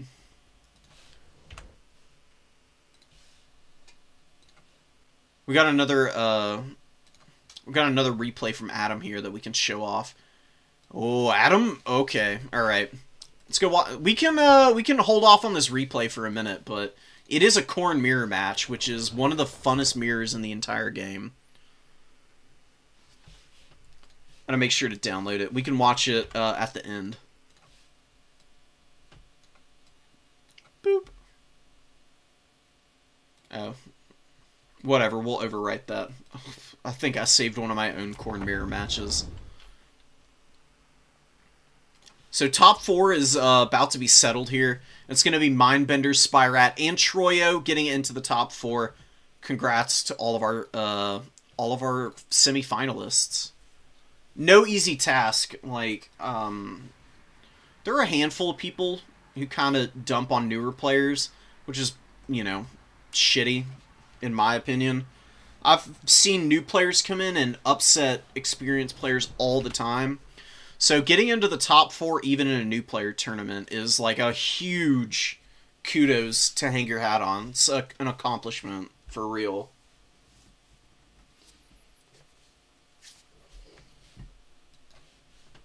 That's kind of what I was saying about the match that you and Adam played, Ninja. Is that Korn plays much better if they split push against the vampires. Um, the times that Korn is probably going to lose to vampire counts is if they play into the grind, don't kill the Mortis engine, or it's a map that has a home objective that vampire counts can easily reinforce, and then they can just force a fight on the middle objective and just outgrind you there, because vampire counts win if their Mortis engine gets like 1800 value, and if they get really good healing. Yeah, it's also a really small map. So your direwolves were able to just absolutely brutalize the throwing axes. That was the winning play, by the way. Ninja was being able to dive the Marauder Horsemen. Marauder Horsemen are the number one threat for the vampires to deal with, and once you killed those, the melee grind was money for you. The Mortis engine was just sitting in there, chewing up the Chosen and the Halberds, Forsaken, all of those guys just couldn't get anything done after that.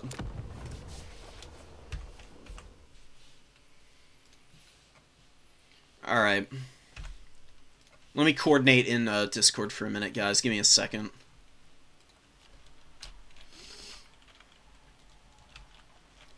Oh my god, we had a Chowie win in the in Boss Toss's tournament for the SFT that he was hosting.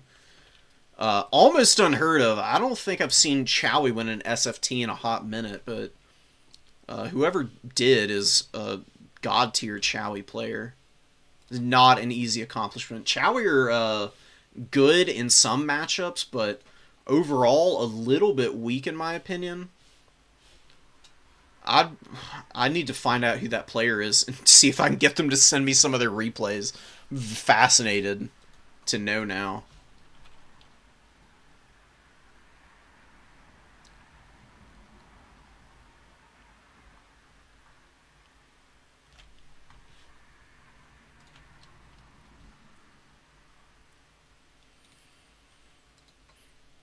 You know what, Ninja? We've been watching a bunch of your games. We'll continue on with that. I would say you're probably favored to win. Your vampire counts are very clean. You've done a very good job this tournament.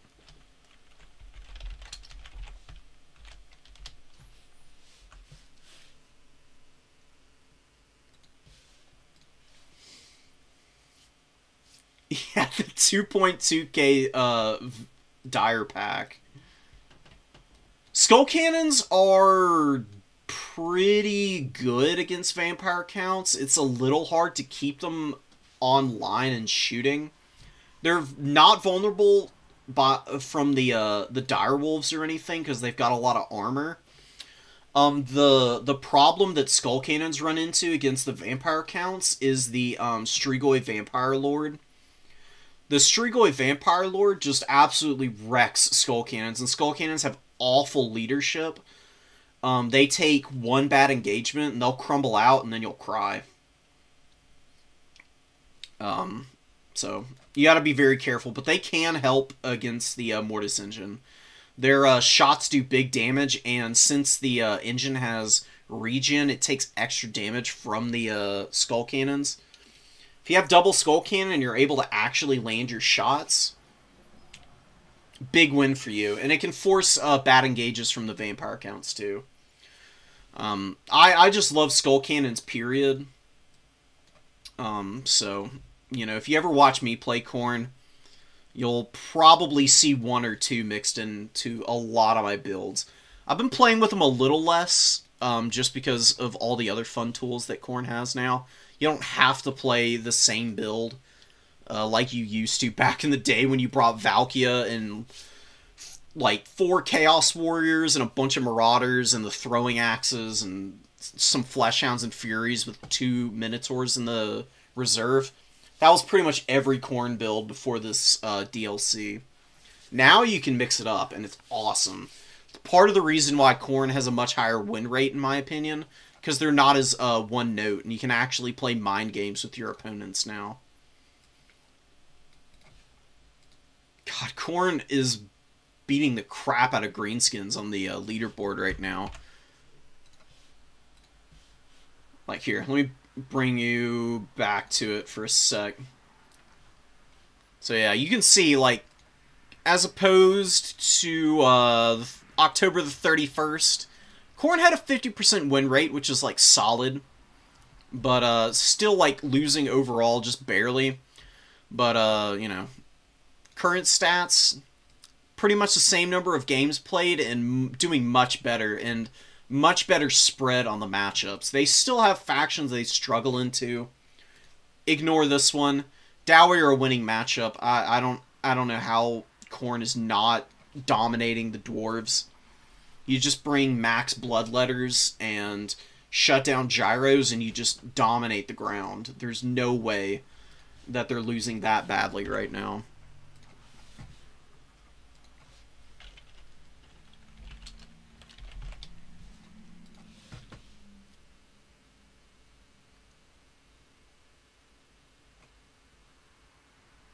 Oh, let's go. Here.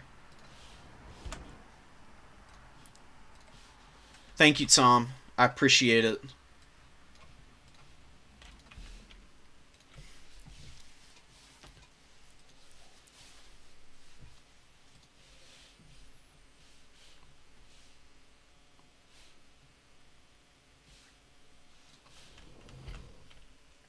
What are...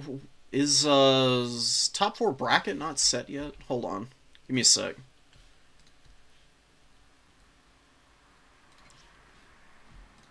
Yeah, here's top 4. So it's Ninja and Mindbender on one side of the bracket, and then Troyo and Spyrat on the other.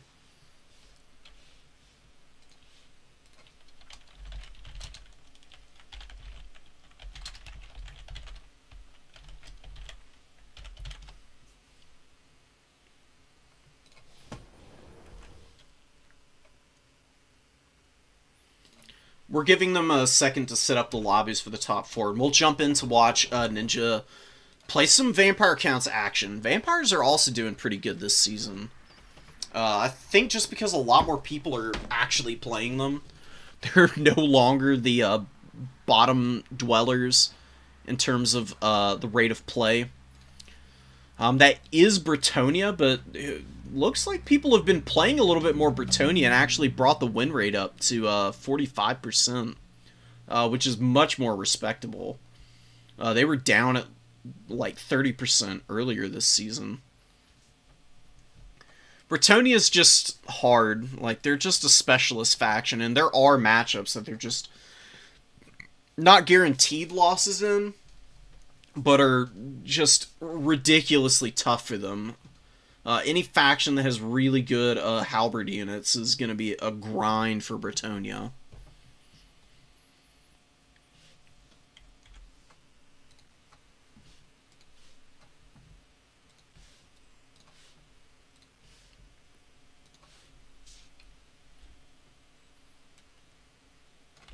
Sweet. Thank you for the replays, Tom. I'll try and find a chance to cast some of these. Alright, sweet. Here we go. Let's jump into our lobby here.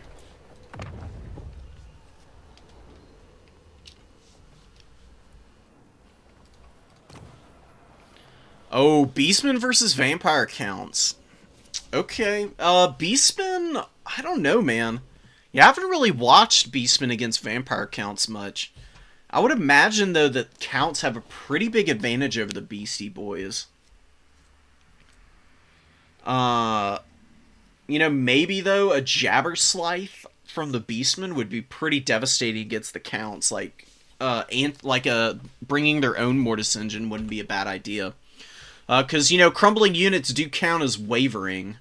And I think the conditions for the Jabberslife Mortis is units being at 50% or lower leadership. So if you can get an undead of bad leadership to begin with, if you can just chip them down a little bit, you can get the Jabberslife a ton of value, I'm sure. And the weaknesses that the Jabberslife usually has, which is getting shot up at range, is definitely not going to apply to the counts. I'm going to be very interested to see what Mindbender brings here.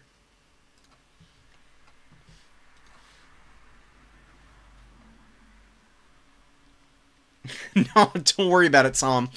I play a lot of Khorne, so it's not a question of variety, really. It's just, like, I want to cast... I try to do, like, really close games for standalone videos. And then for, like, streams, I just try to get as many replays out of the way as possible. I'll check out at least one of these before we go tonight. Chowie was boss toss, so yeah, god tier, figures. Khorne SC is also kind of bad because their cost, making you have less... Yeah, big Khorne SCs are a little tricky. The Skull Cannons are good as mobile cap weight because they're quick. And like I said, they're decently armored, so it's a little hard to catch them out in the open field. You can definitely bounce around that way. But some of the bigger stuff like Slaughter Brutes and, of course, Bloodthirsters and units like that, you know, they don't provide you a whole lot. It's been pretty awful. Penguin is playing Bretonia. That would explain a lot. Blood Penguin is a ridiculously good player, and really good with Empire, who are pretty reliant on heavy cabs, so I can see how, you know, Plague Penguin and maybe a couple others have brought the win rate up that much then. And yeah. GG's, Adam. You were almost there, man. I'm going to check out your Khorne mirror that you sent me at the end of this, after we do semis and grands.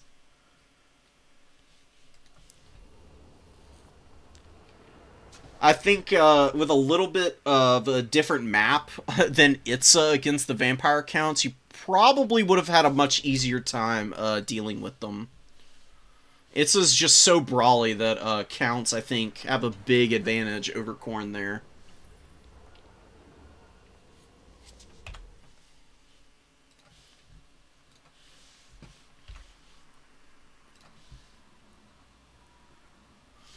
Alright.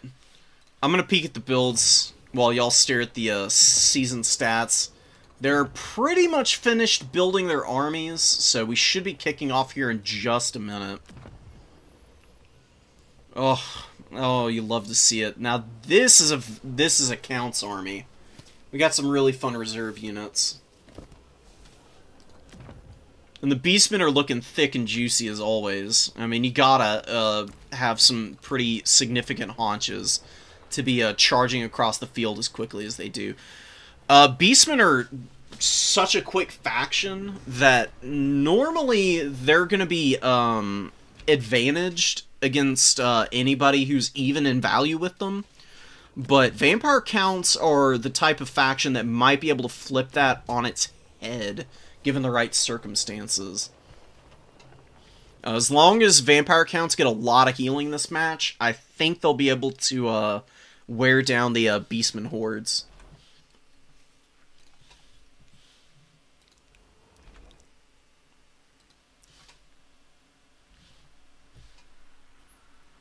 How are Counts doing against Beastmen anyways? Oh wow, they have a terrible win rate against them right now. Oh man.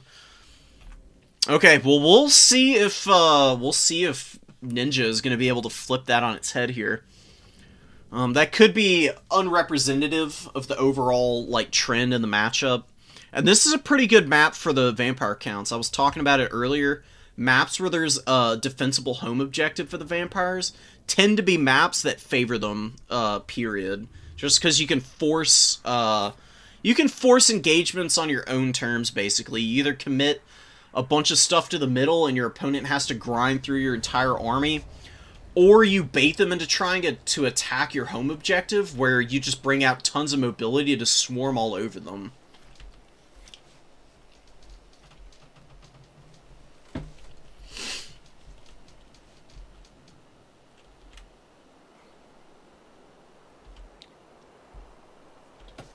Here we go, Jade Tomb gearing up here. We do have a Jabberslythe, going to be sucking the life out of as many Vampire Counts units as possible. Has really good collision attacks also. As long as the Jabberslythe doesn't get caught on the Crypt Horrors, it should be able to rampage through all the chaff and just, like, chew them apart. Like, getting good side charges. Butcher's a Kalkengarder here. Pretty decent unit against the Counts. They do have the, Blood Greed and, you know, they cause terror, so they're not going to get, routed off the map from any, terror-causing effects.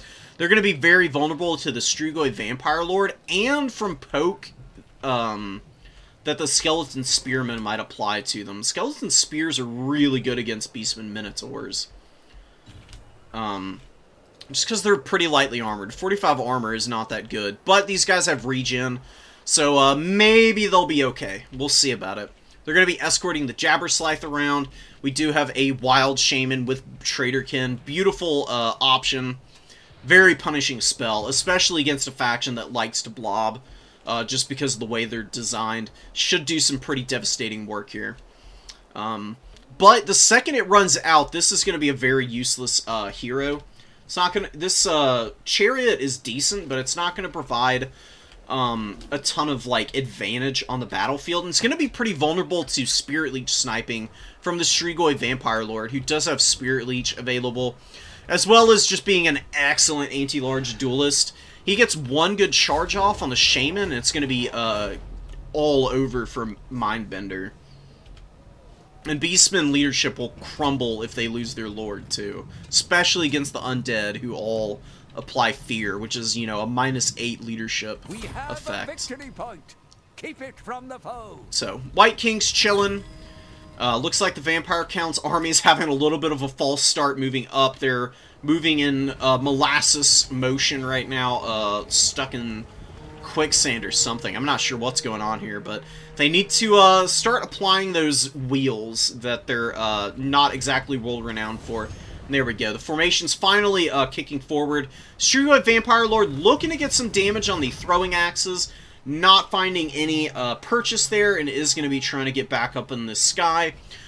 First summon out for the Beastmen is a unit of Centaurs. Interesting choice. I don't hate it. I mean, it's going to be good buffering and shock damage to hammer down zombies.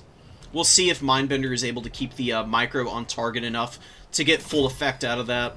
You don't want to get these Centis caught, because they'll get absolutely shredded by Dire Wolves or the Dire Pack, even. Dire Pack are a perfect counter against Centis. Graveguard Halberd moving up. Really nice unit to have here. Will be very safe on the field as long as they're not getting wrecked by the Centaur throwing axes or having the Jabberslythe just collision attack them into oblivion. Dire Pack are on the other side of the battlefield, away from the Centaurs in the trees, probably not knowing they're there. Really nice Spirit Leech, getting some good damage on the Wild Shaman, wearing this guy down, and hopefully killing him before he can get value out of the Traderkin is, like I said, one of the keys to victory for the Vampires. The Scab Scraths do big damage here to the Ungor Spearherd. I don't know if that was a double cast one or not, but good damage regardless. The other White King is off on the flank over here, so I think it was just from one of them. And actually breaks the Ungor Spearman herd there, who are routing in a big deciding play here, potentially. Wild Shaman gets caught in the open field by the Strigoi Vampire Lord, who does poison that fella. Does beat the heck out of him. Takes him down to about half health, but he does get caught on the ground by the throwing axes. They might be able to tarp hit him on the ground and then maybe punish him with something in response. Nothing else out here in the open field, though. I think the Vampire Lord's going to get away. Half health Shaman That was a pretty good Traderkin, but it was just on the one target instead of punishing the blobbed up Crypt Horrors and Infantry and White Kings. Another really good target for the spellcasting. Look at this, man. The Gore Herd's just getting folded up in the front line right now, leaving the Butchers of Kalkengard all by themselves, and they are fighting the Spearman unit here. This is a lot of damage that they're going to take from Poke here. If they get surrounded, it's going to be a game, set, match for those guys. They are disengaging, looking to get onto the #1 objective. Lots of Ungor Raider fire out here. Definitely need to focus up and all shoot at one Crypt Horror target and try and kill them. Zombies and Skeleton Spears pushing into the back. There is a Skeleton Spearman just rolling around right now, looking to buffer out the Centaur with throwing axes, and the Strigoi Vampire Lord does land to get after the Jabber Scythe, and some Centaurs of Tzeentch actually ripping the Unholy Lodestone apart right now. Great focus fire, getting the Vampires' Crypt Horrors very low, and potentially getting the Beastmen right back into this game, and a beautiful Traderkin. Everything going right on this middle point right now for the Beastmen. Ripping apart all of the Vampire Count units back here. Big damage on them. And the White King actually getting focused out by the Jabber Scythe, which is another good use of this thing. Very good against those foot characters. The Centaurs do get countercharged by the Dire Pack here, and they just racked the value up. Oh my god, 1100 value on the Dire Pack already. Blood Knights come in and help finish off this very expensive Centaur unit. Only 400 value on them. They did kill a Corpse Cart, which is a little underrated in just how much utility that's going to provide for the Beastmen in the late game. Killing any of the passive healing for the Vampire Counts is really nice. But they're in a little bit of danger. They've got throwing axes, singling out the Crypt Horrors out here. The Ungor Raiders are decently safe. One of them is shooting at the Crypt Horrors back here. Another one compromised by some Spearmen. But if these two Raiders just focus up on the Spearmen, they should be able to kill those guys pretty quick. Heal going down on the Dire Pack. Dire Pack don't want to fight a Jabber Scythe. You can see how much damage it's doing to them with the collision attacks. Definitely need to stay away from this thing and get onto some of the other targets around the field. Devils of Schwarzhofen coming out, and the Vampire Counts did flip the middle objective, and the Butchers of Kalkengard very vulnerable right now. Blood Knights all over these guys with the Strigoi Lord. This is going to be a very dead Butchers unit. They're not going to be able to withstand all of these threats. They don't have enough help. The Gore Herd are a little too far away. Needed to be on top of these guys. We do have Corn Gores out on the field, but they're being stopped up by White Kings. Really good micro and targeting from Ninja Jack right now. Buffering two critical chaff units out of the middle objective fight here, where terror routes are going down on the Gore Herd, and the Butchers of Kalkengard just obliterated. 2 models left. They're not going to be rallying anytime soon. And a full surround on the Jabber Scythe from the Devils of Schwarzhofen and the Blood Knights. Blood Knights have come out and just been super clutch in the early going here. Jabber is looking pretty bare bones right now. Beastmen kind of getting run over a little bit. Engaging a little too aggressively, I think. I mean, they pushed all the way up onto the home objective of the Vampire Counts. Vampires just pulled some units right up onto it and just immediately reinforced. And counter-pushed and just ran the Beastmen right off of it into the farthest reaches of the their own backline here. Beastmen with a little bit of a rally, but at a big value deficit now, and losing the Jabber Scythe is so painful. It was doing so well there for a bit, but isolated by Blood Knights and escorted off the battlefield. No more Mortis Engine from it. And also, pretty critically, no more anti-infantry dueling capability for the Beastmen. Beastman Lord, very weak as well, trying to escape the sights of the Strigoi Lord here. Crypt Horrors are dead and gone, and the Centaur Swarm should be able to do some work here. Gore Herds are grinding through the halberds back here. Excuse me. Grinding through the halberds back here. But a reinforcing wave of Spearmen, Zombies, and Crypt Horrors should be able to resecure the number 3 without too much of a problem. What the Vampire Counts need to do, I don't think you need to even snipe the Lord at this point. Just focus on killing the mobility out here if possible. Getting a good Spirit Leech. Spirit Leech should be able to finish this guy off. He's probably going to take enough damage here to just run right off the battlefield. We'll see. Barely hanging on, 11 leadership left. Devils rear charge the Gore Herd. Big damage on them. Centaurs do get a good rear charge on the Devils in turn, though. The Devils of Schwarzhofen are a little too isolated here, and you can see how quickly they're getting chipped down. They've got, you know, decent HP pool, but nothing crazy, and they've no armor, basically. But the Strigoi Lord does kill the Beastman Lord out here, provided he gets back up in the air and does not get killed by the just ridiculous Centaur swarm that is surrounding him right now. I think that the Vampire Counts are going to be able to win this game. They do break the Centis that landed on the Devils. Devils get back up in the air and are looking pretty healthy. Should be able to chase both those units off. Gore Herd are running for their lives, also going to get chased off the field. This is the unfortunate reality of dealing with the Vampire Counts as the Beastmen.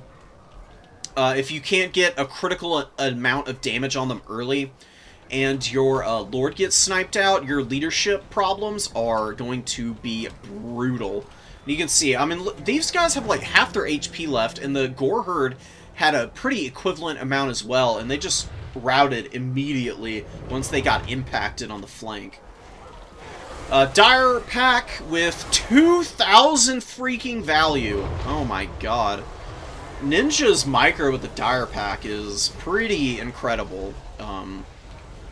That's in one life, folks. That's incredible stuff. Ungor Raiders trying to get some value. They did get their value back, but they need a lot more than that in order to win this game. White King punted, you know, basically half a football field length, and the other White King fighting the Centaurs of Tzeentch. Not a bad fight for the White King. These guys are going to have a little bit of a problem blobbing up on the White Kings here. But Khorngors do move in to replace Blood Knights, just chilling, looking for an opportunity to get a jump on Beastmen units.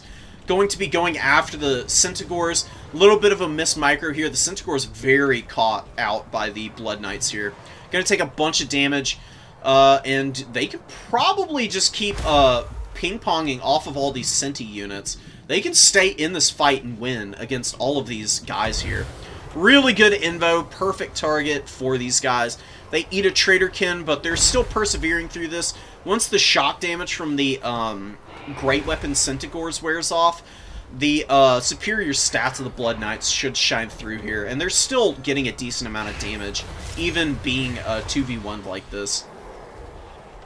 Centi's also getting charged down by the Strigoi Lord. Amazing use of the Opal Amulet. Popping it every single time it's been active, basically. I swear, every time I turn and look away and come back, this guy's got it active. So, great micro from Ninja. And Khorngors wearing down the White Kings, but the White Kings are wearing down the Khorngors in turn. Khorngors should be able to finish both of these guys, but it's going to leave them very tattered. And the Vampires, if they're pushing your home objective, you're in a really bad spot, honestly. Spear Herd about to get rear charged by the Black Coach, which does cause terror. Might be able to immediately terror route these guys. You can see they're frightened, faster and stronger enemy units, and they do, in fact, terror route right off the bat. Ow. They'll probably just get chased down by the Black Coach and farmed for a bunch of value and kills. Unholy Vigor and Black Nimbus and Black Size getting charged up super quick right now.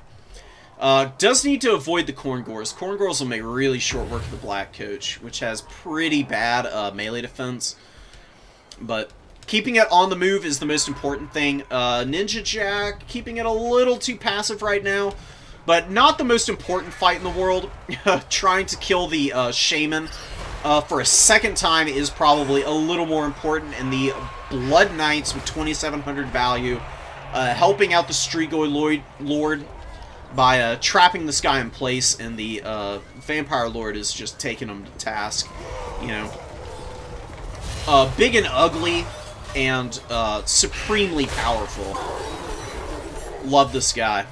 Very fun unit, and yet another Opal Amulet going down. Distorted Reality, you know, you can throw hallucinations in the face of a Blood Knight, but the the undead of the Blood Dragon Order really aren't giving too many shits about this guy, and they are basically, they have him at death's door now, and Minderbender does throw in the towel here. Very valiant effort, but a little bit of an overextend into the Vampire Count's territory. Trying to hold a triple cap against them is not the way to go about it. You need to play the mobility game against them. You need to pull their army apart. You need to attack them between objectives. You don't want to engage them on any one point. You need to stick and move as much as possible.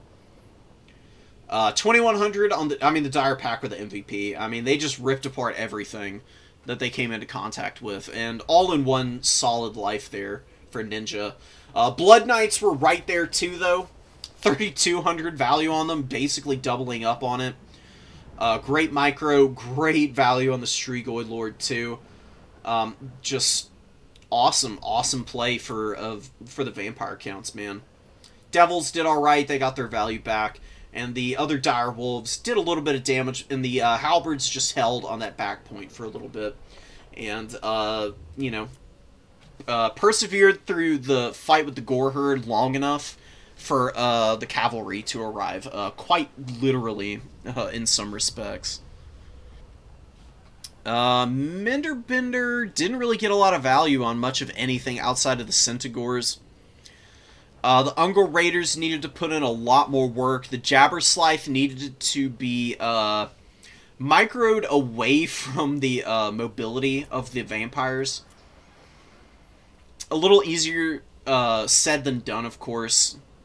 And the Butchers of Kalkengard getting caught out was also pretty unfortunate. Centaurs, you know, they got a little bit of work done. I don't think that you need Centaurs of Tzeentch against the Undead, personally. They're a very strong unit, but if you're not getting excellent cycle charges out of them against the vampires, well, you can see what the Dire Pack can do against them. I mean, the Dire Pack ripped one of the Centaurs of Tzeentch apart in no time flat. It's very, very hilarious. I love Beastmen, but I'm going to have to cheer on the Counts here. They're an underdog faction in my book, and I love them to death. They used to be my main in Warhammer 2 before we got all the chaos action that we have now.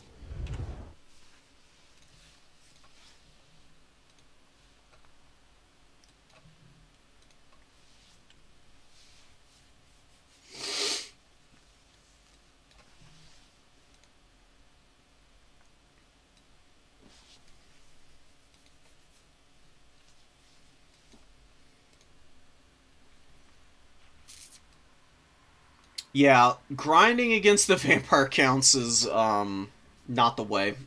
It hurts. But that was awesome, Ninja. You microed that perfectly, and you punish your opponent overextending onto your home objective really well.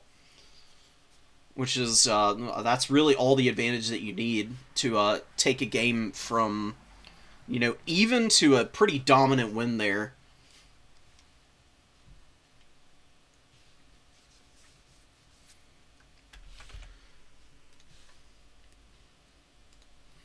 Yeah, Minder, I think, was... That game really smacked of inexperience against the Vampire Counts.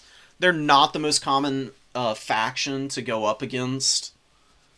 I mean, even in tournaments, people don't play them a whole lot. So I really can't blame Minder at all. It was a well-played game, all things considered. You know, the undead factions are kind of like a knowledge check in a lot of ways, just because they don't operate on the same plane as a lot of the other factions in the game do. Having their infantry be unbreakable, essentially, and also the crumbling not being all that punishing. Like, crumbling hurts, but it's not devastating. It can be very deceptive as to just how well you are or are not doing against them. can definitely get you into a hole pretty quickly if you're not very used to like reading the battlefield against the undead. Just some more time and experience with those matchups, you can probably flip that around.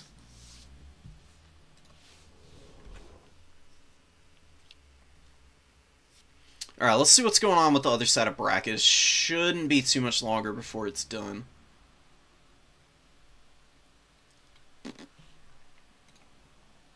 Yeah, Troyo and Spyrat are still in game. And, you know what? Let's, jump into a replay real quick. Ninja, just let us know when the next round is going. I'll keep an eye out. And we'll check out one of these, Wood Elf replays that Tom sent us. Alright, Wood Elves versus Wok, or Wood Elves...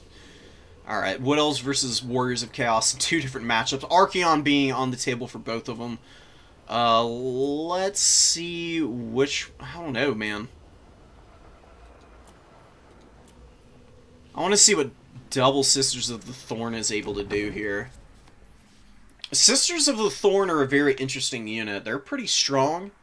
They should be able to out-kite any of the Marauder Horsemen that would be coming out. But we have a very heavy metal infantry-based build coming in from the Warriors, actually. No Soul of Damnation that I saw. We've got a Treeman here with the Firebark Elders to protect. Definitely should be able to anchor pretty decently against Archeon. And, you know, having the magical negation that the Tree Man brings, as well as the fire resistance, all of that stacked on top of one another is going to make this guy deceptively difficult to snipe for Archeon, who otherwise would be, like, the perfect lord against this particular unit. God, I love it. Treebeard's pissed.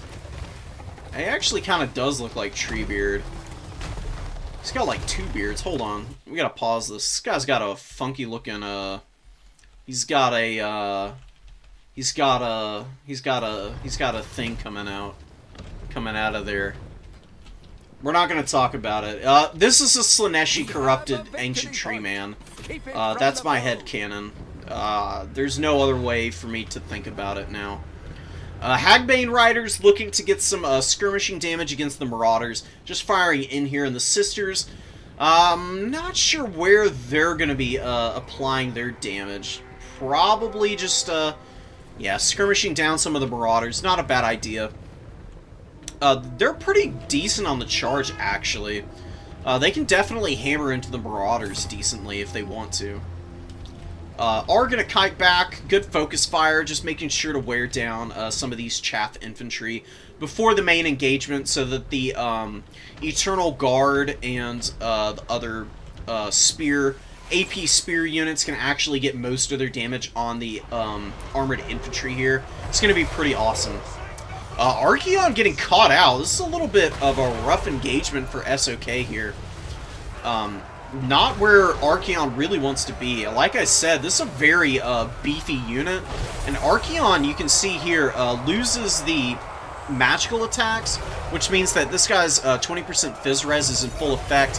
Fire resistance is on the table, so even with the fire damage that Archeon does, it's not applying nearly as much as it otherwise would be. Does pop Slayer of Kings and Fight or Die, though, giving him a nice little boost here. Chaos Knight's getting absolutely hammered right now, though, and Earthblood being overcast just to keep all of these units safe here, trying to heal them up as much as possible. Is there, oh, there's no regrowth, though. This is a very hazardous position for the Ancient Tree Man.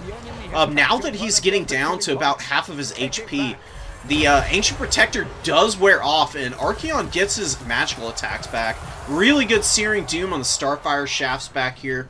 He takes some pretty horrendous damage, but we do get a crushing victory against the Hellstriders, although now another fresh Hellstrider comes in, getting on top of the Sisters of the Thorn, who are going to be peeling out of here.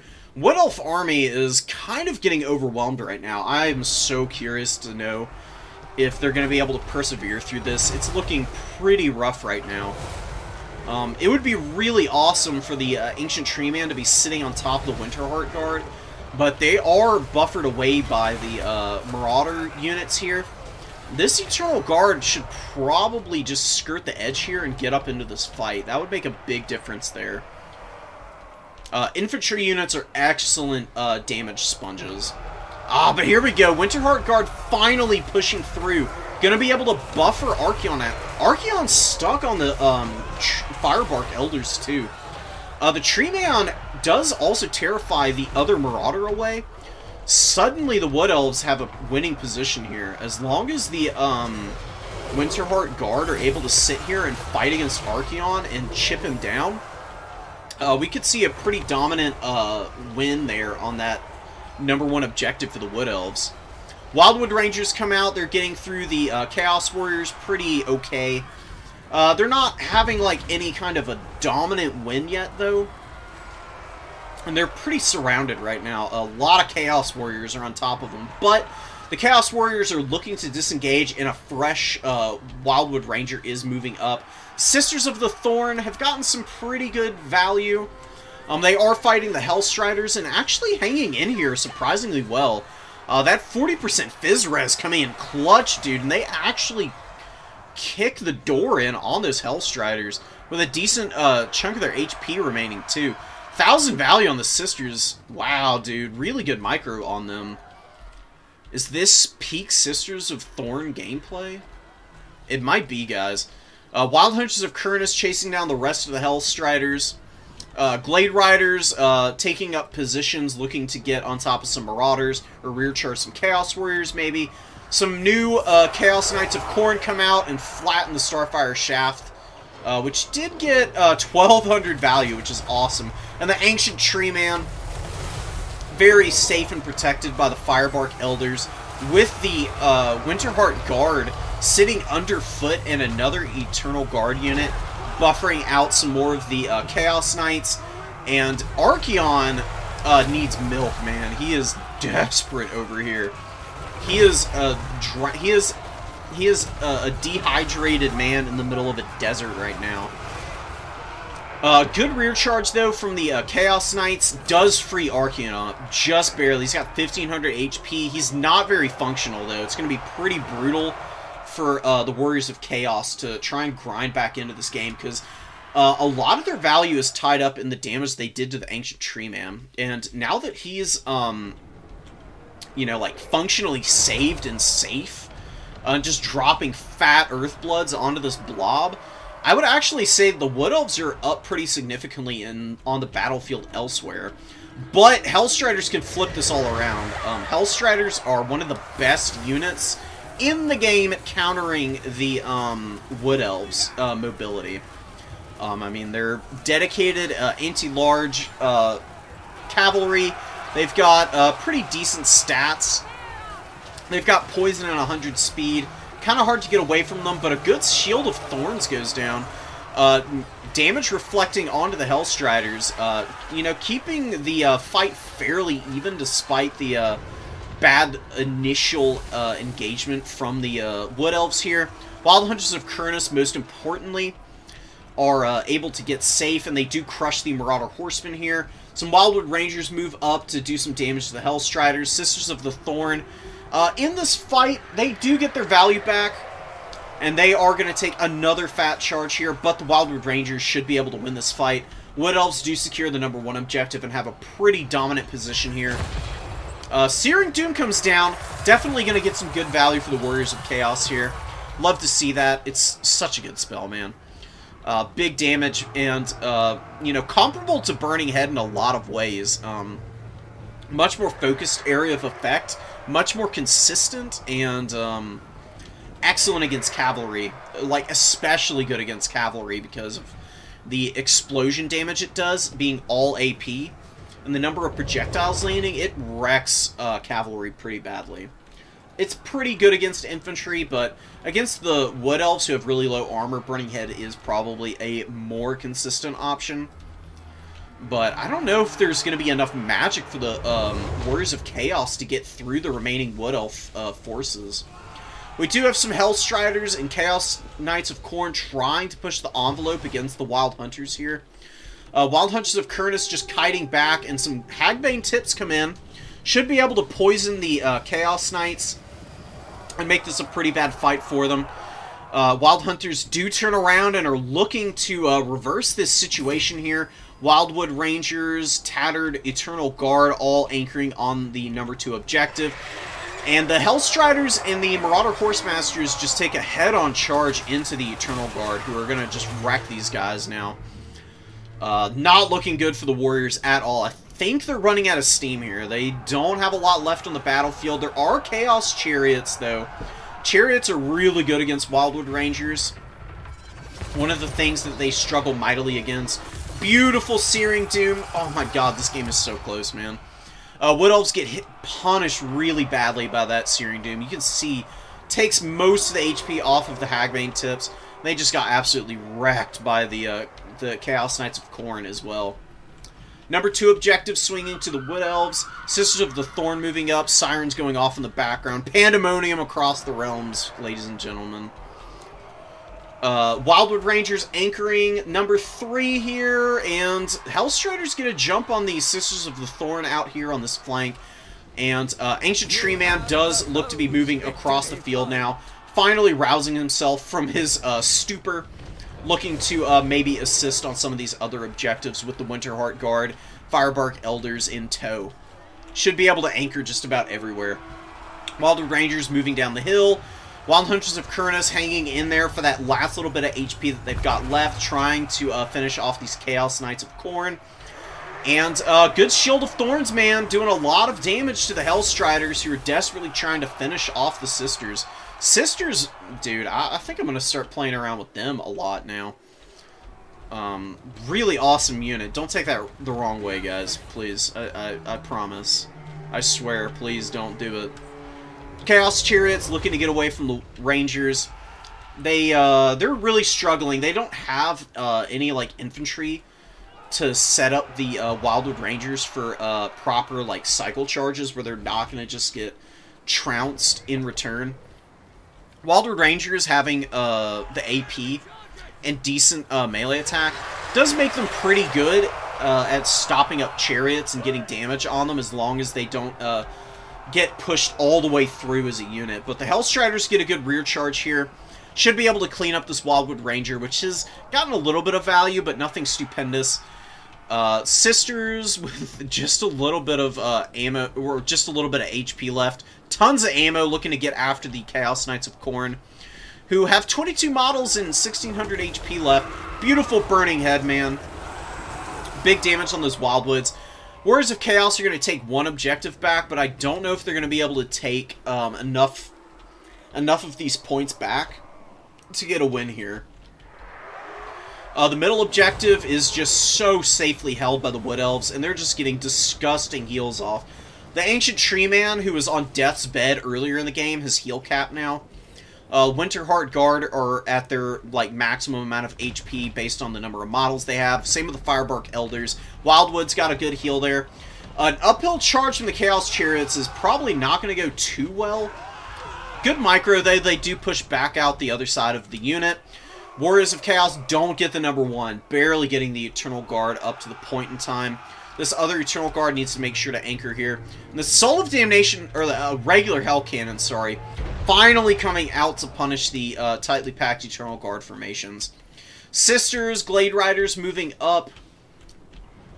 God, this game is not out of reach for either side, honestly. But I think we're probably getting into the finals now. Oh my god. The other finals game should be finished up here. We do have Ninja Jack and Spyrat gearing up for the finals.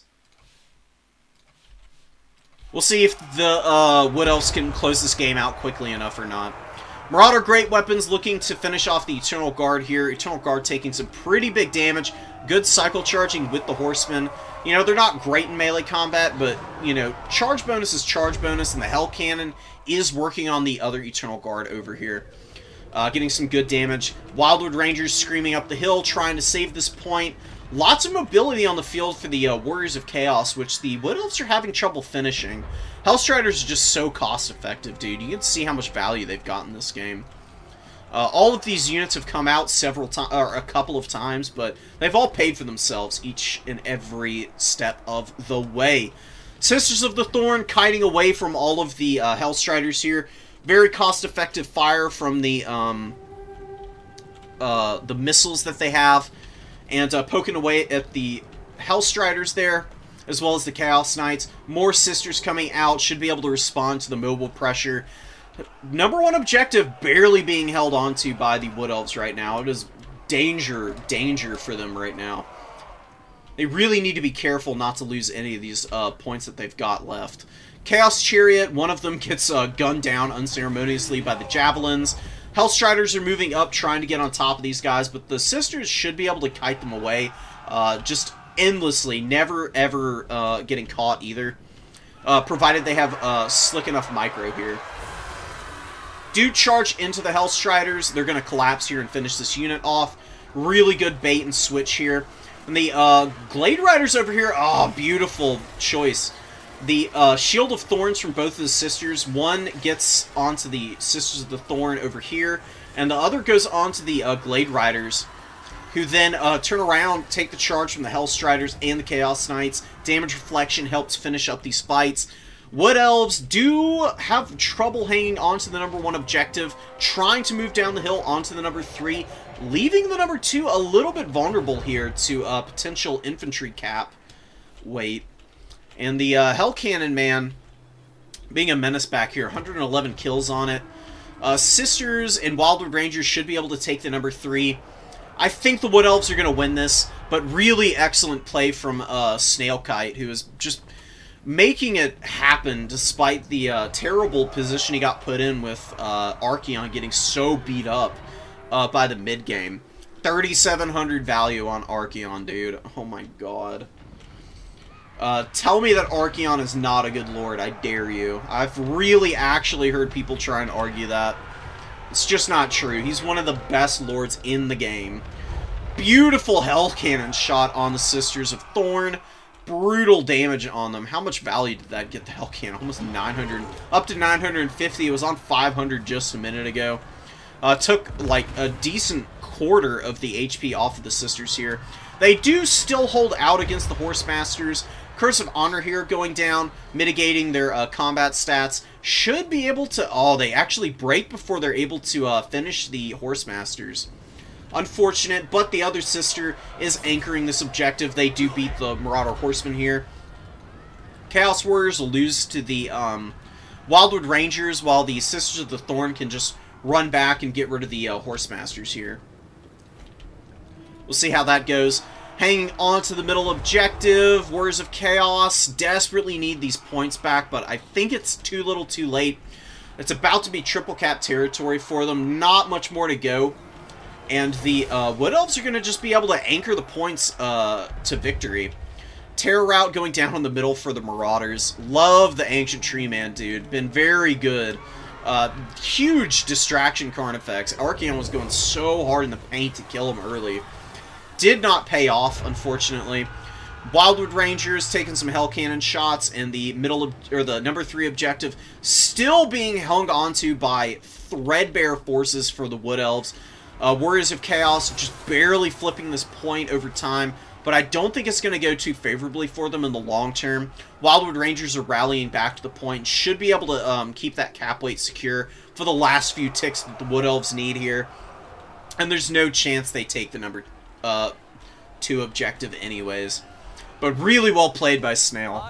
Holy crap. Unending glory is yours. Amazing wire-to-wire game here, and let's get into this finals match. Without any further ado. Sisters did great. Hagbane tips weren't all that impactful. Firebark Elders and the Winterheart Guard were great. Wildwood Rangers did their thing. Hunters of Kurnus, they got dealt with pretty effectively. Still got some decent value, though. Hell Cannon was awesome. Hell Striders were awesome. Everything with Hell in the title did really well. And Archeon being the world-class Lord option that he always has been and probably always will be. No, not the never chosen that you saw in Warhammer 1. He has definitely leveled up the game from ye olden times. All right, finals game about to go down. We've got a Cathay player. Spyrat on Grand Cathay versus Vampire Counts. I have no idea how this matchup even works, so we're going to be figuring it out together here.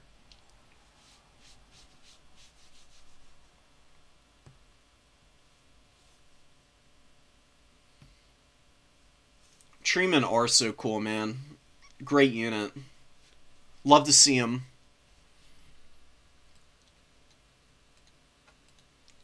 Oh, so you got a revenge match.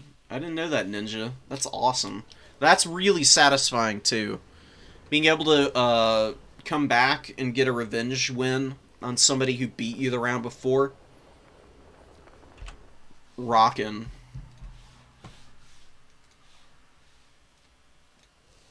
Alright.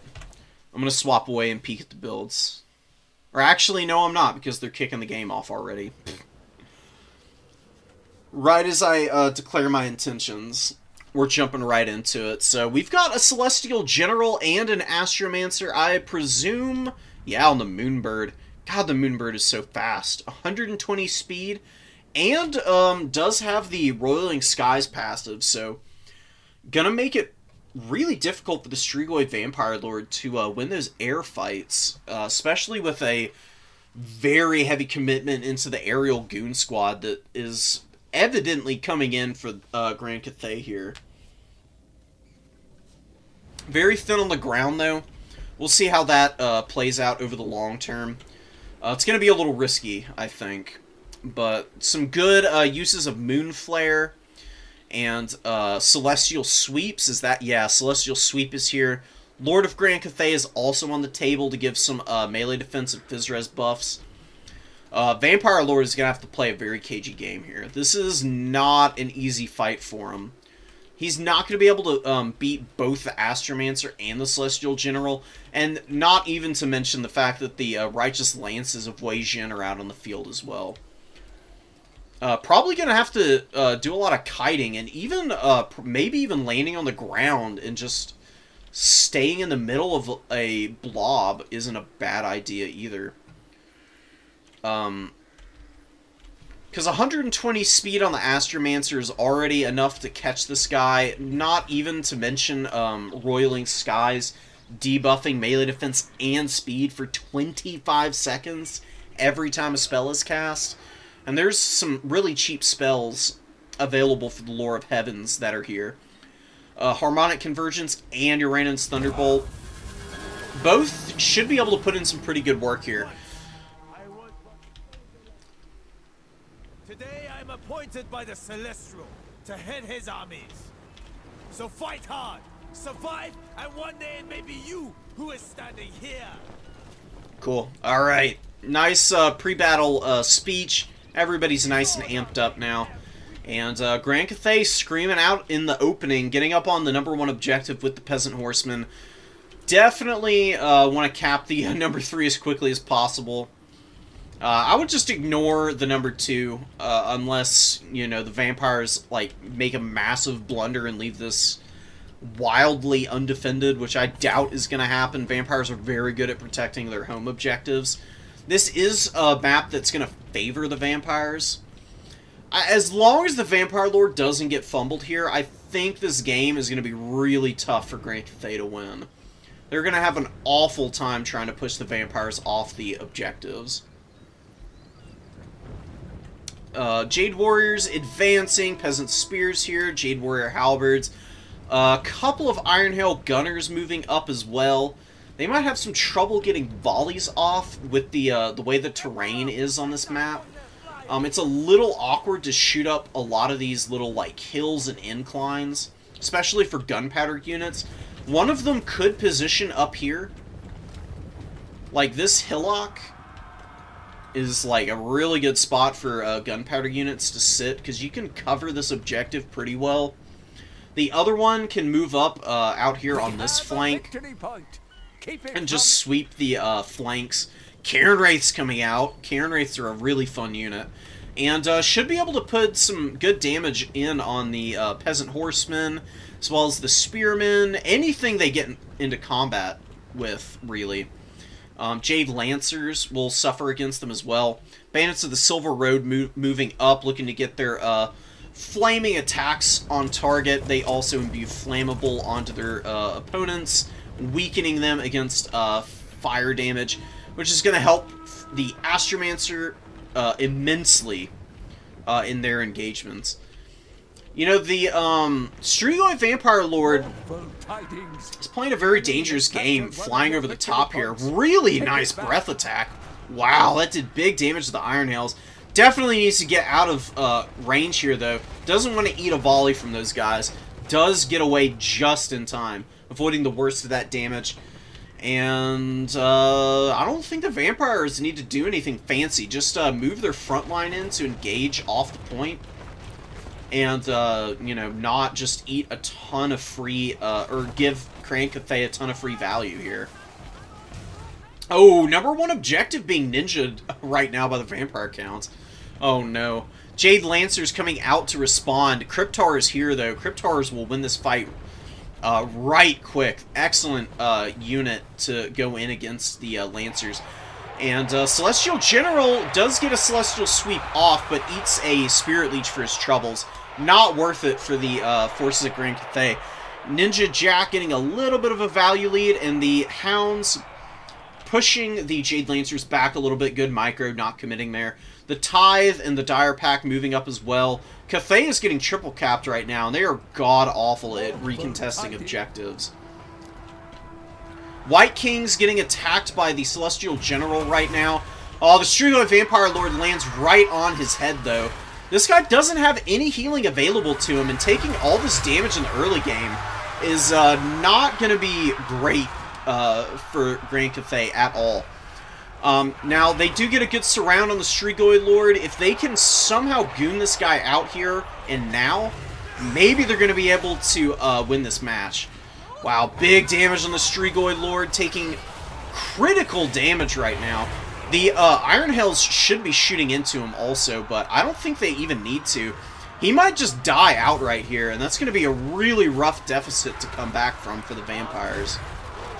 Devils of Schwarzhaufen have to land into this combat now and save this guy, but it is too little too late, and the Strigoi Lord dead and gone.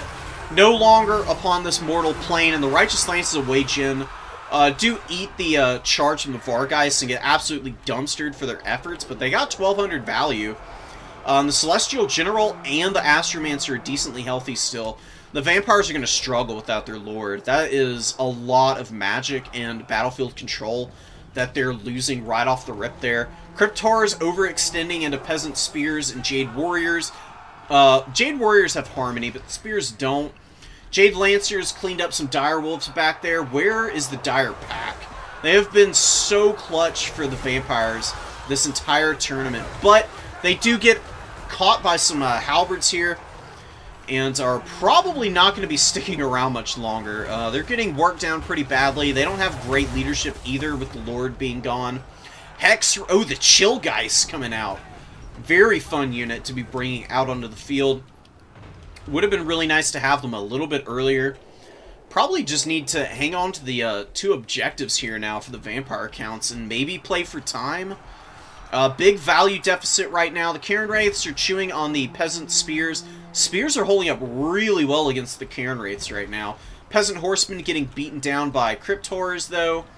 There is a decent amount of chaff left for the Vampire counts. They are losing the #3 objective now. Nangao Grenades doing big work against this infantry courier. Wow, dude. The Empress's Crowmen are such a good unit. And, you know, the grenades used to be even more devastating at one point, and you just saw what they're able to do still now. Just absolutely dumpstering the zombies and the spearmen there. The Tithe getting into combat, the Cryptars moving up, trying to engage. A little too much for them to handle right now, in my opinion. Jade Lancers and the Peasant Long Spears should be able to win that fight. Chill moving over, though, might be able to flip it, but Ninja is having to save up a ton of supplies to try and get the Lord back in, which is putting him very far behind on the battlefield mobility side of things. Karen Wraiths doing their best, but getting really low here. The Cryptar is struggling, and, you know, these few remaining zombies are not providing enough buffering to save them from the dread impact of the Astromancer. 1100 value on the Astromancer, almost 1200. Onyx Crowman landing right on top of these Cryptars here. Should be able to finish this fight and win it. They've got much better stats than the Cryptars.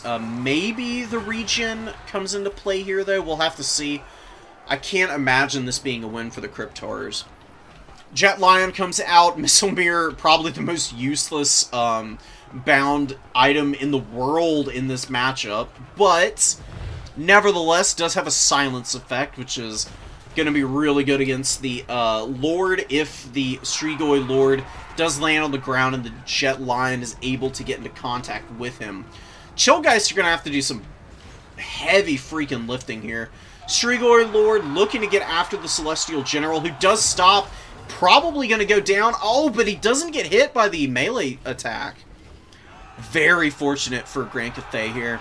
Strigoi Lord desperately trying to finish the Celestial General here, who does land on the ground in the halberds. Really good micro. Righteous Lances taking some big damage from the Strigoi Lord as well. A couple of them get killed. Good use of Spirit Leech, trying to work down the Lord. One White King is all that remains on the number 3 objective of the vampires. They are down 4,000 value, and that is a genuine deficit, I think. And probably not going to be a game for much longer. Cathay is pushing up onto the home objective. They've got a very firm hold on the number 1 and the number 3. And it is actually Cathay who punishes the overextend from the vampires, as well as the unfortunate situation with the Lord getting absolutely gooned to hell and back, man. This is a really nice combo, and it did really nicely for themselves. Strigoi Vampire Lord just shouldn't have committed to engaging the Celestial General on the ground, and might have been able to do it with a little bit more support from the Devils, but the Devils were a little slow in moving into support, and that was kind of the death knell for the Strigoi Vampire Lord. No buffering against all of the SCs and the Righteous Lances was way too much for even a really tanky Lord like this guy is. Still making a good go of it, though, but the Chill guys do get taken down by the Jade Lancers. The White King is hanging around back here, probably going to get shot to pieces by the Iron Hell Gunners, getting their shotguns on target, and this guy, with his tiny rotted wooden shield, is just tanking it like a champion. One of the reasons why White Kings are so good. Silver Shield's good armor. You know, great ability. They're so strong. Oh, and a Junk coming out, and of all things, a Sky Junk makes its way out onto the field. The Lord does go down for Grand Cathay, but they do flip the number 2. Down goes the Celestial General, but the Iron Hail is firing point blank into the Lord here. Strigoi Vampire Lord doing his best, but probably going to get killed by the Astromancer and the Empress's Crowmen, who do kind of need to properly surround him. But Ninja is no DPS on the field. There's nothing here to do damage to the Jet Lion or the Jade Warriors. And really good harmony stacking, man. These Iron Hails close enough to provide a lot of harmony here, with the Empress's Crowmen providing some to the rest of the formation, and that is going to be game. Really beautiful Grand Cathay play from Spyrat. Jeez, dude. Overwhelming the vampires. How often does that happen? I think like I said, the vampires probably would have been okay if the Strigoi Vampire Lord had just landed and blobbed some zombies and stuff around him, and just sat on the ground the whole game. It really would have made it hard for the Celestial General and the Astromancer to find value. Righteous Lances and all of these other units also wouldn't have been super impactful with the Strigoi Vampire Lord denying them value. And then once you get enough units out on the field, maybe then you can try and force a fight elsewhere.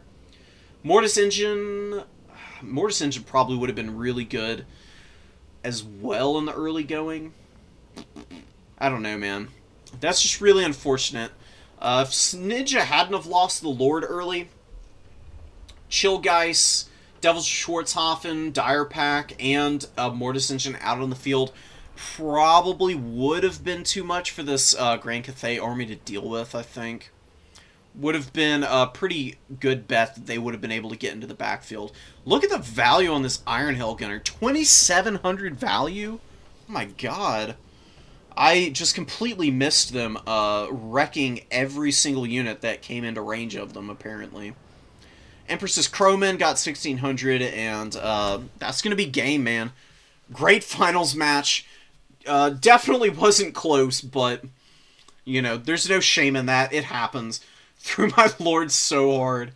Don't blame yourself. Grand Cathay is a pretty rare faction to run into. Not being prepared for the Flying Goon Squad that they can bring is really not... there's really no shame in it.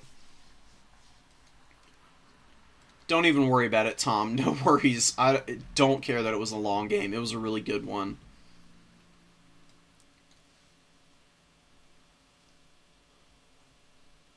Yeah, Celestial General is really popular now. Celestial Sweep is just such a good ability, and he does give you the ability to go wide with like foot casters and stuff to be your magic. He's just good support. Celestial Lion is a strong unit in its own right, and having a Lord option that can run it with the ability to remove the immune to psychology and lower leadership is pretty sick.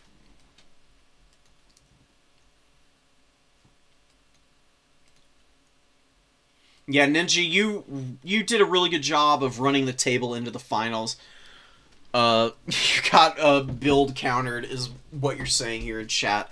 Iron Dragon and Artillery is, you know, pretty typical for Cathay.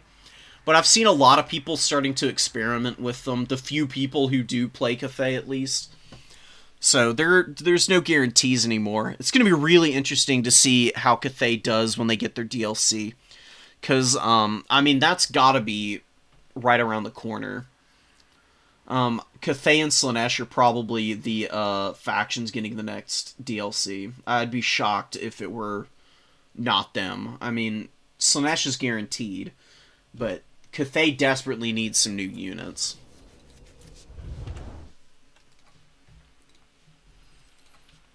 We've got one more cast. We've got a Corn Mirror match that I want to showcase, and then we will call it a night, guys. It's getting pretty late here.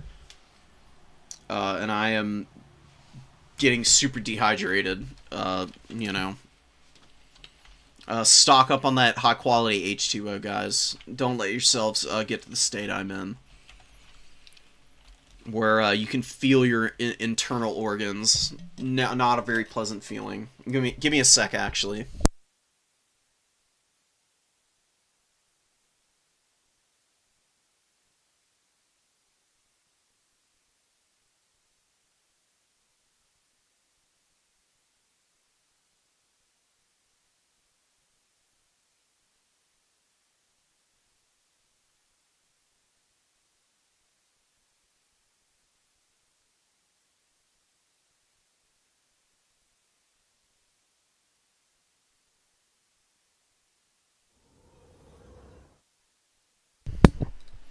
Alright. We're rallying a little bit here.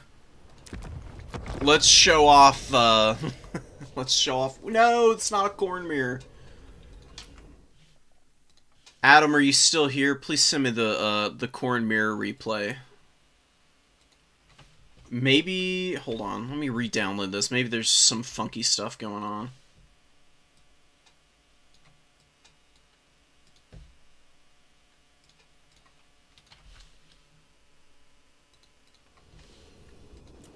Ouch, big sad. We do not have a corn mirror match at the end here. I think the file has been corrupted or something. So unless Adam can send it to me real quick, we will probably call it here. Unless I have something else to do. We can, you know what, actually? Let's see what Wood Elves can do against the Dowie here. This is going to be a very interesting game. Because we've got a Wood Elf Rush build going in. With a Beastcaster who's got Pan's Impenetrable Pelt. For the extra speed, Phys-Res, and melee defense. Which will be really good on all of the Blade Singers here. So just a full line of Blade Singers and Dryads with a couple of Hagbane tips. Looking to get after the Dowie here. Which is going to be a little hard. Blasting charges will obliterate the Blade Singers if they're not careful, but with good micro you can kite out the charges, or maybe the Pan's Pelt will be enough damage mitigation to survive all that. Cannon out on the field, opening up on the Dryads. Wood Elves immediately back off of the middle objective. Pretty good decision making there. You don't want to engage all of that. Bugman's Rangers on the high ground get a great volley off on the Glade Riders. Big damage on those guys. Big ouchies. Hagbane tips poking at the blasting charges a little. Not bad damage, but nothing crazy. What are the Wood Elves going to be doing here? I mean, they don't really need to do much of anything right now, honestly. They've got the #1 objective. There's some Longbeards coming down to the low ground. Cannons are trying to shoot through the trees. Having a little bit of trouble, but they should be able to get some shots on target here in a minute. It's not the thickest tree line in the world. The Bugman's Rangers are just pounding away at the Hagbane tips. You know, the Hagbane tips are like a really chunky unit. They've got good range for skirmish cav, but man oh man, it just seems like oftentimes they struggle to get their value back, and you know, they feed a lot of value in return. They do cost 700 gold apiece, so losing those guys in the early going here is pretty rough for the Wood Elves, but they do have their melee core looking to maybe get up to some mischief here. Over the course of the long skirmish game that the Wood Elves look like they want to play here. Cannons thundering away. 240 value on them isn't bad, but they definitely don't want to creep any farther forward than they already have. They really need to be focused on just covering the middle objective and trying to fire across onto the low ground, maybe. We'll see where they line up their next volleys at. Hiding Dryads in the woods here. Well, look at this. You know, while the Rangers have Stalk, you know, they can do some really nasty plays. Creeping up around the battlefield. And it looks like they might be looking to maneuver all the way around onto the cannon back here, which would be pretty hilarious to see if that actually works out. I don't know if that's what Tom is going to commit to. But we're gonna find out in a little bit. We're gonna just have to hold on for the suspense here. Really good macro on the units here, keeping everything out of range of the cannons, and if it can't stay out of range, at least keeping it in the forest where it's not going to take a bunch of free damage. Glade Riders with the Hagbane tips looking to maneuver across the battlefield. They could probably force a bunch of Dowie units out of the vanguards here, just by threatening to get on top of the cannon crew.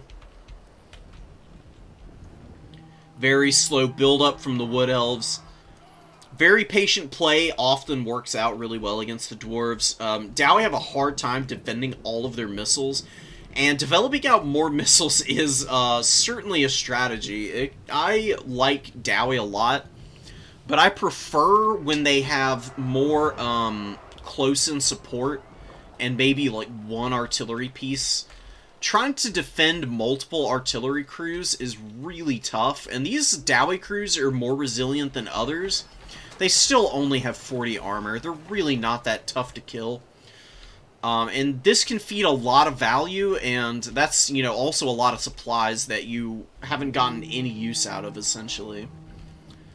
Iron Drakes coming in. Iron Drakes with the flamethrowers are going to be very devastating to any of the infantry they can get shots on. Look at this, dude. Oh my god, it's happening. The Wildwood Ranger sneak attack incoming. I'm really curious to see if Jacker is able to, like, spot these guys before they get in on these crews. Because if the Wildwoods get back here and get on top of one of these crews and shut it down, that's money well spent.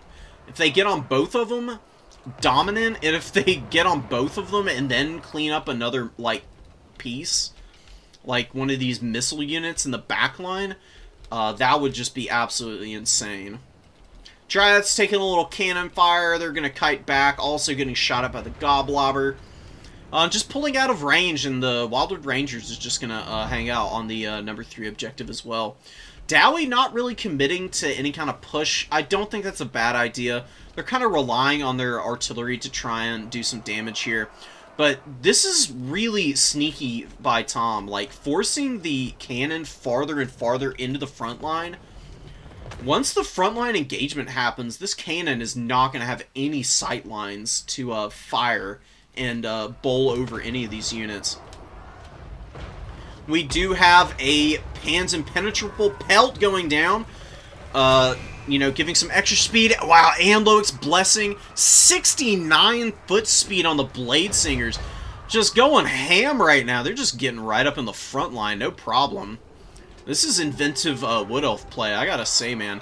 Slayers come out in response to the Glade Riders threatening the attack into the rear lines here. A little unfortunate the Longbeards come out as the Wildwood Rangers are moving up, but they should be able to beat this Longbeard pretty quickly.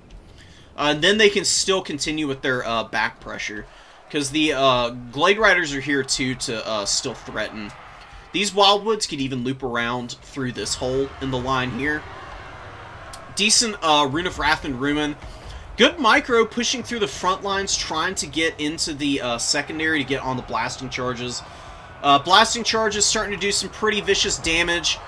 Blade Singers take a pretty bad volley, and it's a lot of value to feed. But once they get involved in the melee engagements, they should be able to trade pretty effectively here. Wildwood Rangers get dumpstered by the blasting charges. Man, what was that? The ability, the Fiery Ring of Thori, which is a Scab's Wraith type effect, hitting the Blade Singers here. Getting some good damage on them. Blade Singers finally in combat. Get on top of the Bugman's Rangers. Cannon Crew is basically dead. Wildwoods finishing off the Longbeards back here. Decently healthy, should be able to get up here on top of the Goblobber. This Hagbane Tip can also get up there and do some pretty good work. And the Wildwoods, they're going to die, but they should be able to do some damage to the Slayers in the meantime as well. Blade Singers pushing through the Blasting Charge Miners, looking to get after the Flamethrowers back here. The Iron Drakes actually roasting their own crew a little bit. And, you know, focusing on the wrong target right now. They really should have been trying to hit this Blade Singer as it's pushing past. Would have been the perfect target for them. The other Blade Singer is ripping apart the Bugmans. Should be able to beat the Longbeards as well. The final Blade Singer unit gets through the Miners with blasting charges. Probably going to be able to shut down this Bugman's Ranger. Dryads doing some decent damage here, and Great Stag Knight coming out. Awesome unit to see out on the field. Going to be able to run down a lot of these Dowie units and keep them offline. Blade Singers engage the Iron Drakes. They should be able to beat them, but point-blank flamethrower fire coming in might be able to break the Blade Singers and actually does push them back.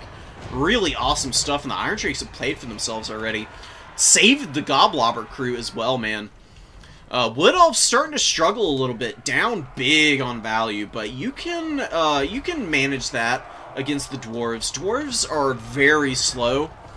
As long as you can break their like main position and get on top of as much of their missile fire as possible, in the late game you can kind of bully them around a little bit. Intercepting their reinforcements and dragging them down can do you a lot of good, get you a lot of good value. Stag Knights, though, getting absolutely wrecked right now. The cannon crew is still alive. Oh my god. Wow, the Dowie did a great job of saving the artillery. I was very skeptical to see 2 artillery pieces come out and be in pretty disjointed positions with not a lot of support around them. I didn't think that they'd be salvageable, but here they are, getting good work done here in the late game. Goblobber firing in against the Stag Knights as they run away. They do have a discourage effect, so they might be able to keep these Stag Knights routing, despite them rallying here. One shot from the Goblobber will send them packing yet again. Actually comes in here. They do miss a little bit, doesn't actually apply the discourage, and they are going to get some kind of spell on them. Pan's Impenetrable Pelt. Not a bad choice. It really hasn't done all that much work, though, unfortunately. The issue was the blasting charges just dunking on the Blade Singers. If the Blade Singers had been able to get in with a much bigger portion of their HP pool, they'd have just shredded through all of the melee infantry that are here. But the stage of the battle that we're in now, the Dowie are very favored to finish this game out. They're pushing the number 3 objective as well as anchoring the number 1 and the 2 very efficiently right now. And very low Lord, not a very combat-focused Lord either with the Spellweaver. Glade Riders doing what they can, but they really haven't been able to get much value. Barely even finding a way into the backline. Beautiful flash bomb here from the Master Engineer. He's gotten some pretty good work done. Fiery Ring of Thori, 1 use left on that. Firing the Arquebus? Yeah, he's got like a musket. Doing some good work. Down goes the Spellweaver. Very unfortunate. Rune Lord running around, just persevering. And, you know, doing his thing. Has the Rune of Wrath and Ruin for some damage. A little bit like, you know, a nice little damage spell. Once your Heart Guard. Oh, no. Norgrimling's Ironbreakers laid to waste any dreams the Wood Elves may have had of holding on to a conciliatory objective here. Those blasting charges, dude. Just disgusting damage. This is a hard matchup for Wood Elves, to be fair. I thought maybe this build had some teeth, just with the Blade Singers, who are amazing at chewing through infantry, but Dowie resilience and superior firepower was all they really needed to crush those guys. Very clean geometry from the dwarves there. Good value on the Bugman's Rangers, good value on the cannon. Blasting charges all paid for themselves just about. Rune Lord did what Rune Lords do, which is exist and not die. Master Engineer did alright. Flamethrowers with 1,700 value and 170 kills, too. Wow. Norgrimlings with 1,200. Most of that was just from the blasting charges that they were tossing in. The Goblobber didn't do much of anything, but that's okay. Wood Elves got some decent value on the Blade Singers. Dryads didn't do too hot. Hagbane Tips didn't do too hot either. I don't know what you bring against the Dowies, the Wood Elves. The few matches I've played against the Dwarves is the Wood Elves. I haven't been able to figure it out either. Dowie just persevere through all of your missile fire with their shields. And if you go melee rush, they do exactly what just happened in that game.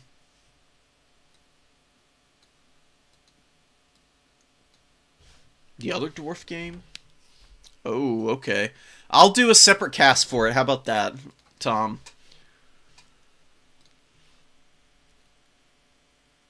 Oh, okay, I see. I didn't download the other one, that's why I didn't see it.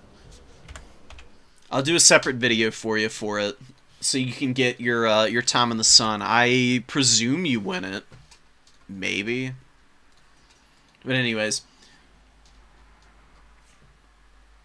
Oh, I've not had an dwarf player bring 2 arty pieces in ages.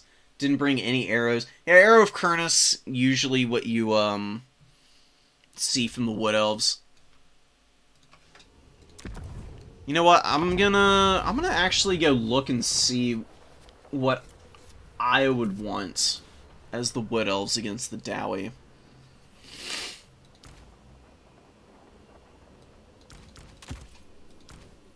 What about a Glade Lord? You know what?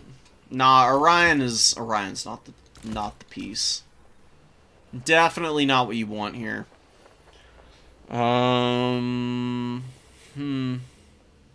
This is tough. I mean, your Lord options are not great against the Dowie.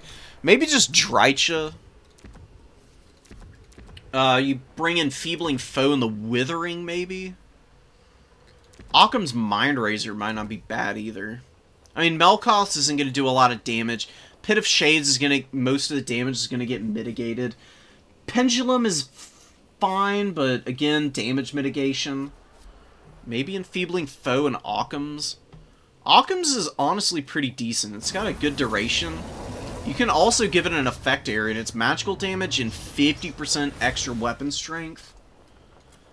Not too bad. Rouse to Wrath is a decent little ability. And then you can bring the double Waystalker with the Arrow of Kurnus, just to kill the artillery if it comes out. Maybe just stock standard Eternal Guard. Because they should beat Dwarf Warriors in a grind. I like the Triple Blade Singer. This is what I would build if I want to still do the Triple Blade Singer build. Because I think Blade Singers against Dowie are actually a pretty good choice, truth be told. Yeah, you can bring the Wildwoods. 4 of them's. Maybe some Starfire Shafts. A couple of them, just to shoot down Dowie Iron Breakers. Because they've got good range. They should be able to shoot at a lot of stuff in the back line. Or you can bring a Waywatcher. They don't have Snipe, though, so they do reveal themselves, and they'll get punished really hard by missile fire. So maybe not. Stag Knights I don't know about. Wild Riders aren't bad. God, dude, there's just like nothing that you want to bring against the Dwarves as Wood Elves, is there? Wraiths of the Frozen Heart ain't bad. Winterheart Guard, cheeky unit, but I don't see how much work it could possibly get done for you. Maybe you do just bring Wild Riders.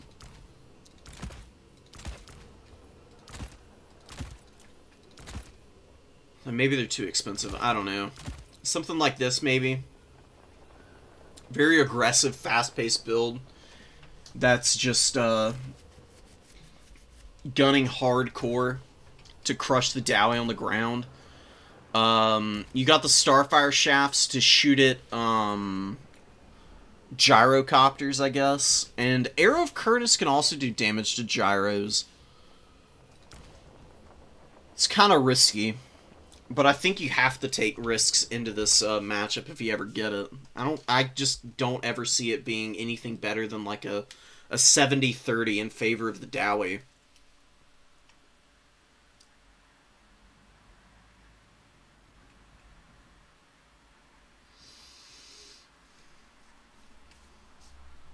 Yeah, Hawk Riders are good against Gyros because they've got armor-piercing weapon strength. So they shred Gyros. The problem is that their missiles are pretty poor. They're not going to do much damage to anything else, and they're also kind of short range. They should buff Hawk Riders. Give Hawk Riders armor-piercing damage. I mean, seriously, you've got the Dark Elf Arawar over here. Where are they? The Raven Heralds. Like, the Raven Heralds are out here with AP missiles. Very similar unit in a lot of respects. Shorter range. It'd be nice to see the Wood Elf Hawk Riders get a little something. I mean, lower their missile strength and give them AP on it. I think that would be a nice buff for these guys. So they're pretty flimsy. 15 armor. 4,500 HP, 24 models, only 60 leadership, which is pretty low for a 1,000 gold skirmish unit. You know, like, you're playing with fire bringing these guys.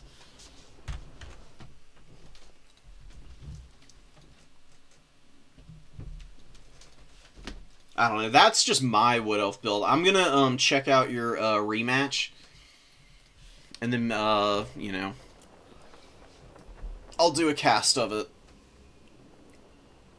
Thank you for joining, guys. I had a blast, and congrats to Spyrat for winning the tournament. Well played to everybody else who was here. Ninja especially, who made a good go of it, despite losing his Lord in the opening of that finals game. And yeah. I'll see y'all next time. Should be soon. Probably gonna host a tournament Friday. Keep an eye out for it.